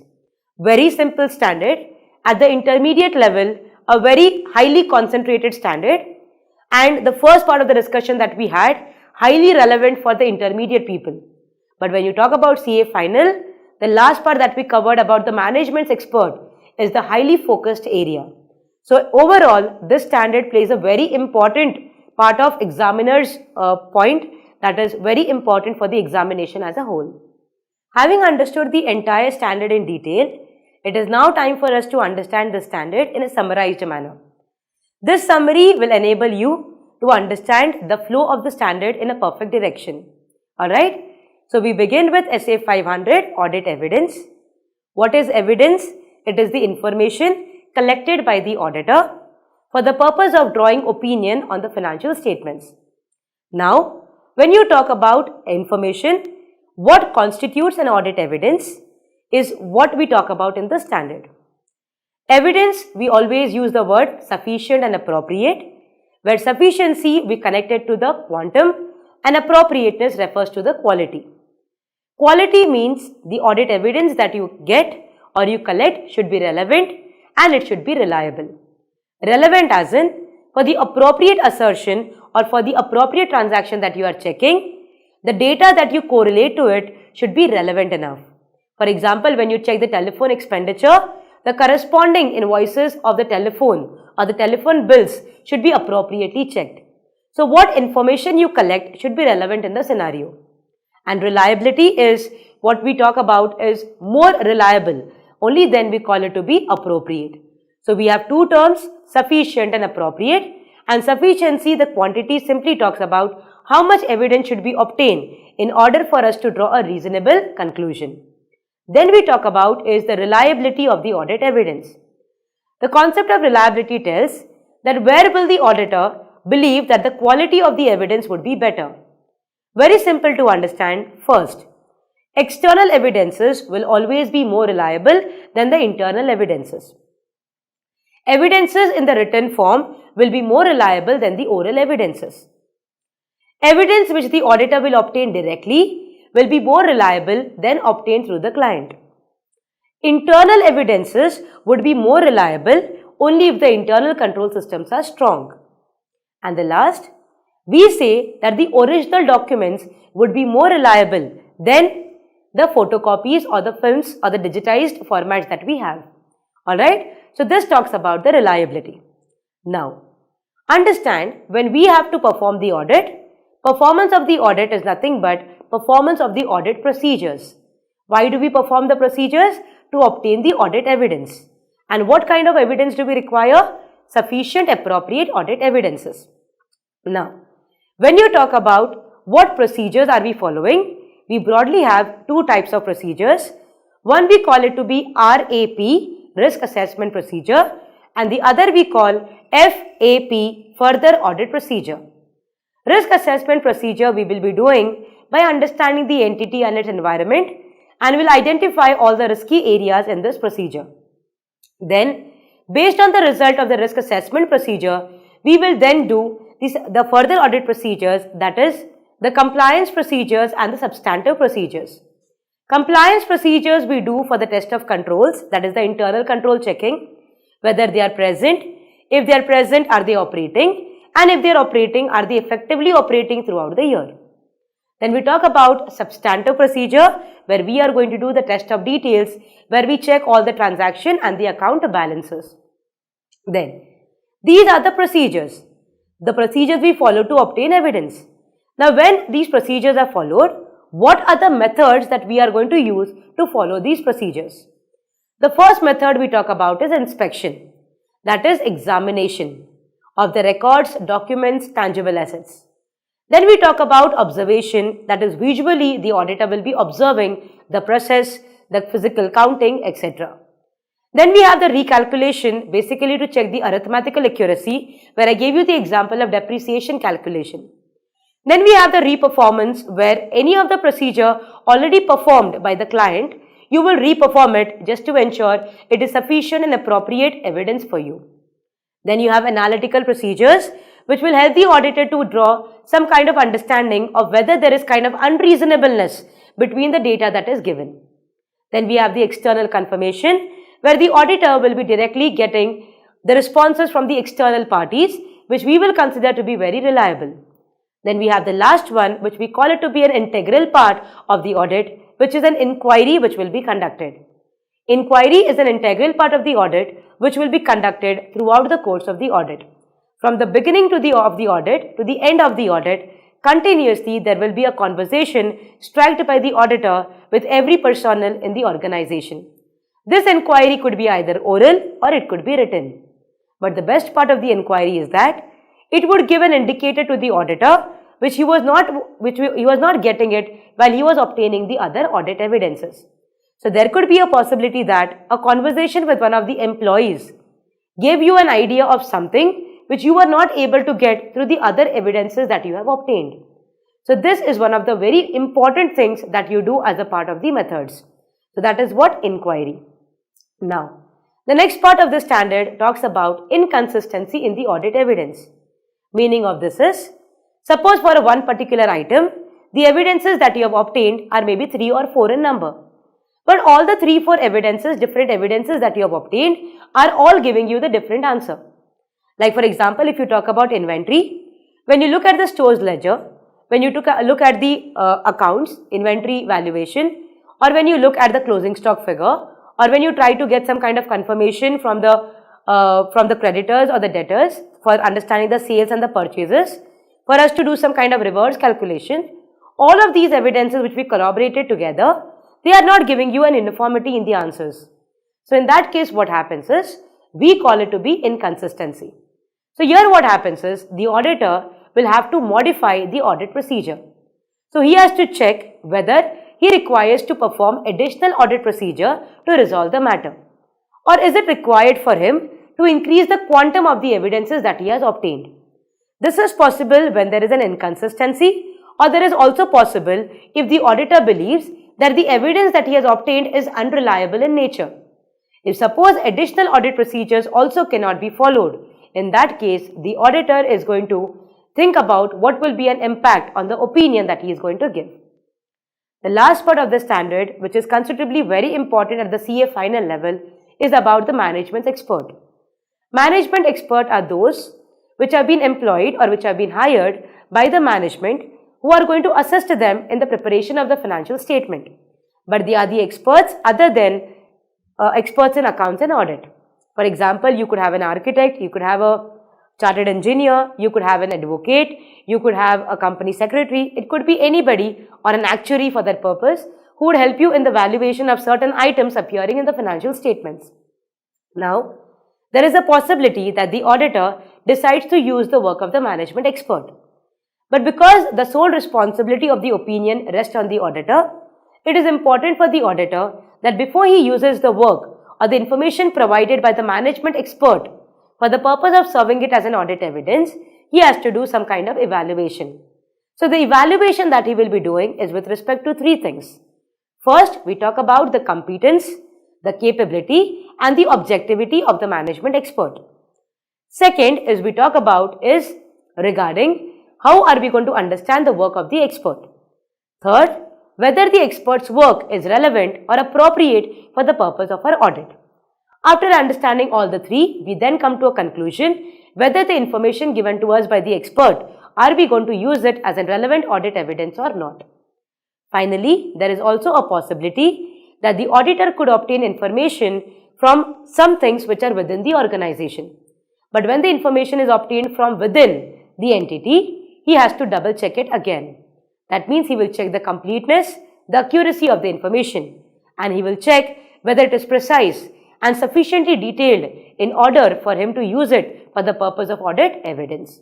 Suppose if you take a purchase order, if the purchase order is not properly completed, if all the details are not properly appearing, then this purchase order will not prove or will not serve as a sufficient audit evidence. So this is all about SA500 audit evidence, and as I told you, examination one of the highlighted areas. Having understood SA500 audit evidence, let us now take up some questions for our better understanding, and with solving of these questions, you will get an idea what kind of questions we can expect in the examination. Alright, so with this, let us get started with the question number 1. So the first question that we take up is, CAN has been appointed as an auditor of Mazes Fabric Limited. In the course of audit, it has been observed that the inventory valuation, including WIP, was valued by the management by using the work of the experts hired by them. Analyze relevant factors to decide as to whether or not to accept the findings from the work of management expert in the valuation of inventory. So this has come in the May 18 new syllabus, and it was for a 5-mark question. So the main examination question for 5 marks. Alright, now, as I told you, when it comes to CA final, usually a question from SA500 is focused on the management expert part. So as we already discussed what a management expert is, just for a repetition, management expert is an expert other than expert in the field of accounts and audit, who has been employed or hired by the management, who will be helping the management in the preparation of the financial statement, right? Like we have done the examples of an architect or maybe an actuary, all right? So we have done examples like the lawyers, okay, will be helping you in the valuation of provision for maybe legal expenses, all of that. So these are all the experts that we were discussing. So it is a question based on that. So let us have an understanding of this question again. So it is CAN who has been appointed as the auditor of Fabric Limited, all right? Now what happened in the course of the audit? They were checking the inventory valuation, including WIP, and all of this they realized that it was valued by an expert. Okay, so the entire valuation was done by an expert, and who was this expert? Management expert. Now, analyze relevant factors to decide as to whether or not to accept the findings from the work of the management expert. Now here, the entire valuation that is appearing in the books of clients as a part of inventory valuation is being done by whom? A management expert. Like let us take the example, it could be maybe, okay, it's fabric. Alright, so let us consider it to be something in textile and clothing. So maybe they could have employed or hired an expert who has done the valuation of the entire closing stock. Now in this case, tell me, the ultimate responsibility on the opinion will rest on whom? It is the auditor. So obviously, the auditor will not be accepting the work of the expert just like that. So as per SA500, a very clear understanding is given to us that whenever we want to use the work of a management expert as an audit evidence for us, there is some procedure that we have to perform. So there are three things that we have to check. So what we will do is, when we get a work that is the management expert's work and we want to use it as an audit evidence, we need to do three checkings which are possible. The three things that we are going to check is, first, we will check the competence, the capability and the objectivity of this expert. So what are we going to check? The competence, that is the knowledge, capability, that is whether he is able to use the knowledge that he has in this particular direction appropriately, and the objectivity, whether he is unbiased or not. Is he independent in doing the valuation? Is it just giving it because of the relationship that he has with the client, or is this particular valuation really based on the certain facts? Alright, so we are going to check what? The competence, capability and the objective of the management expert.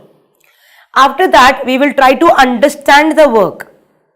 Understand as in we will see what are the accounting standards if they are applicable, which are the assumptions that he has used, reasonableness, if there is any law or regulation applicable. All of this we are going to check in order to understand the work that he has performed. Alright. Finally, we are then going to understand the appropriateness of the work. That means whatever calculation he has done, okay, whatever understanding he has obtained, what is the valuation that he has done, whether it is appropriately done or not. Okay, so all of this is what we have to check as the auditor. Appropriateness means the relevance. That is, I had given you the example of taxation. I told you if the provision of tax has to be checked, and if you want to understand what is the source from where he has done the calculation of tax, obviously it has to be the current budget, or it has to be the prevalent tax laws, or it should be the current tax rate. You cannot take something which is outdated. So it should be very much relevant for the purpose of your work. So all of these three checkings we'll be doing. Only then if we get an affirmative answer, we are going to use the work of the management expert. Otherwise, we will perform additional procedures and get an understanding of how is the valuation done. Now, the next question which I've been discussing time and again, and I have repeated like almost n number of times. So I'm very sure every student will be very clearly understanding what is the question, and you will be in a position to even give the answer. So the question is, write a short note on the reliability of the audit evidence. Now we have done this so many times in detail. How do you understand whether a particular audit evidence would be reliable or not? Which are the audit evidences are the ones which we consider to be reliable? So we are going to have some kind of comparison done for the purpose of this answer. Why does reliability become so important for us is because the audit evidence that we obtain in the course of the audit has to be sufficient and has to be appropriate. And when we talk about appropriateness, it talks about two R's, that is, one is relevant and the other is what? Reliable. And that is the reason it becomes very important for us.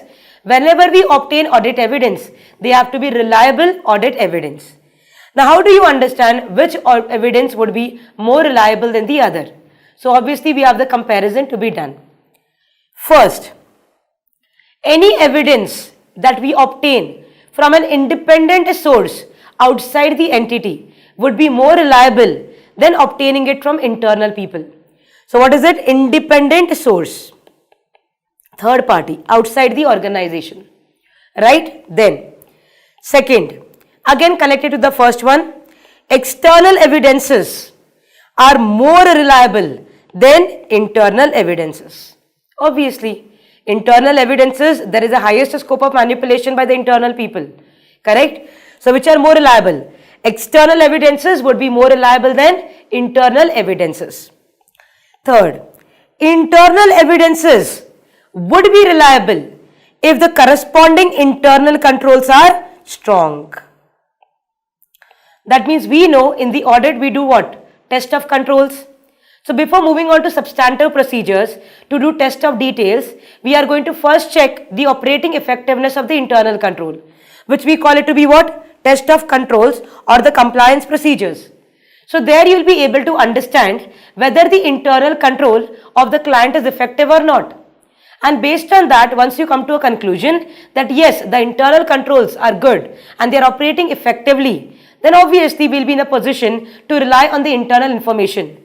So only in those cases we say that the internal evidences could be more reliable if the internal control system is strong.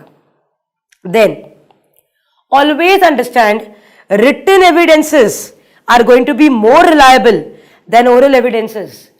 Written evidences are documentary, a written format, a statement.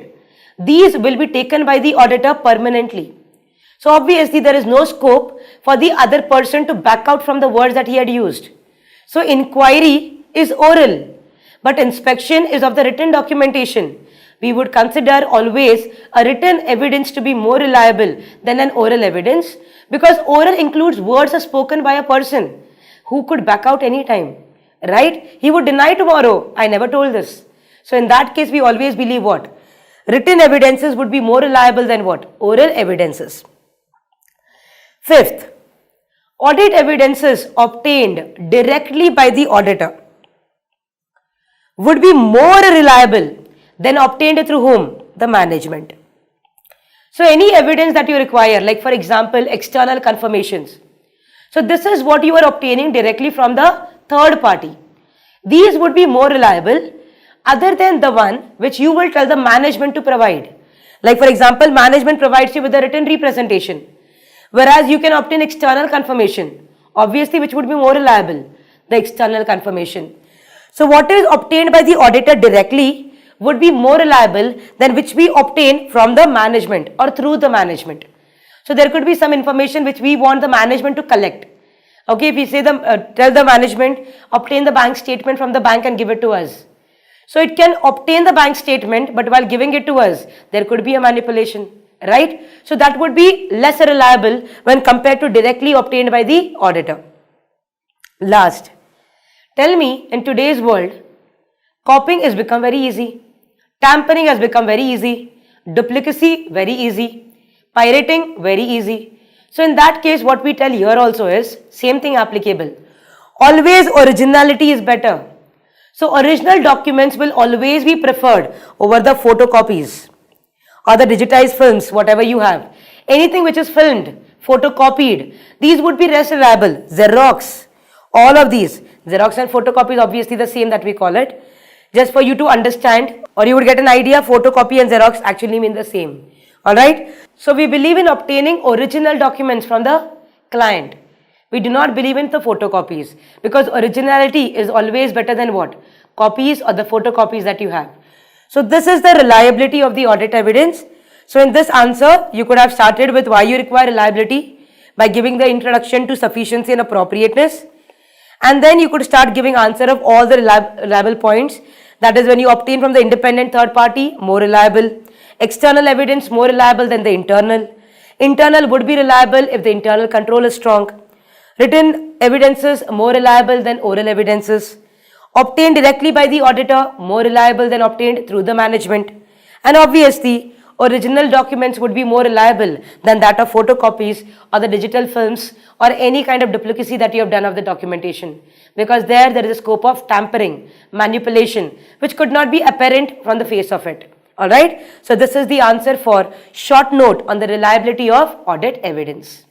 The third question that we take up in the standard is obtain audit evidence or obtaining audit evidence in performing compliance and substantive audit procedures.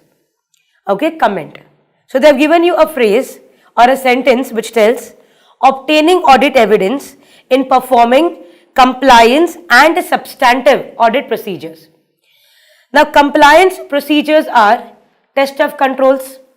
That is when the auditor is going to check how efficient is the internal control, whether the internal controls are present. If they are present, whether they are operating, and if they are operating, are they operating effectively during the year, is what we check as a part of the compliance procedures. And in the substantive procedures, we come after checking the internal control. If we understand internal control are highly effective, then substantive procedures would be low. And if the internal control is weak, obviously substantive procedures will be high, right? So compliance procedures are going to talk about the internal control system, whereas substantive procedures will be talking about A, B and C. Checking of account balances, okay, and class of transactions. That means you will be checking the balance sheet items, you will be checking the transactions, and obviously the related disclosures to that. So this is test of details. So what we call it? Test of details. Alright. So this is the introduction that we can have for what is compliance procedure and what is substantive procedure. Now how do you obtain evidences while performing the compliance procedure and while performing the substantive procedure? So basically the question is talking about the methods for obtaining audit evidence, because the procedures are compliance and substantive. These procedures, when you apply, there are the methods to apply the procedure. So which are the methods that you are going to apply while performing these procedures for you to obtain audit evidence?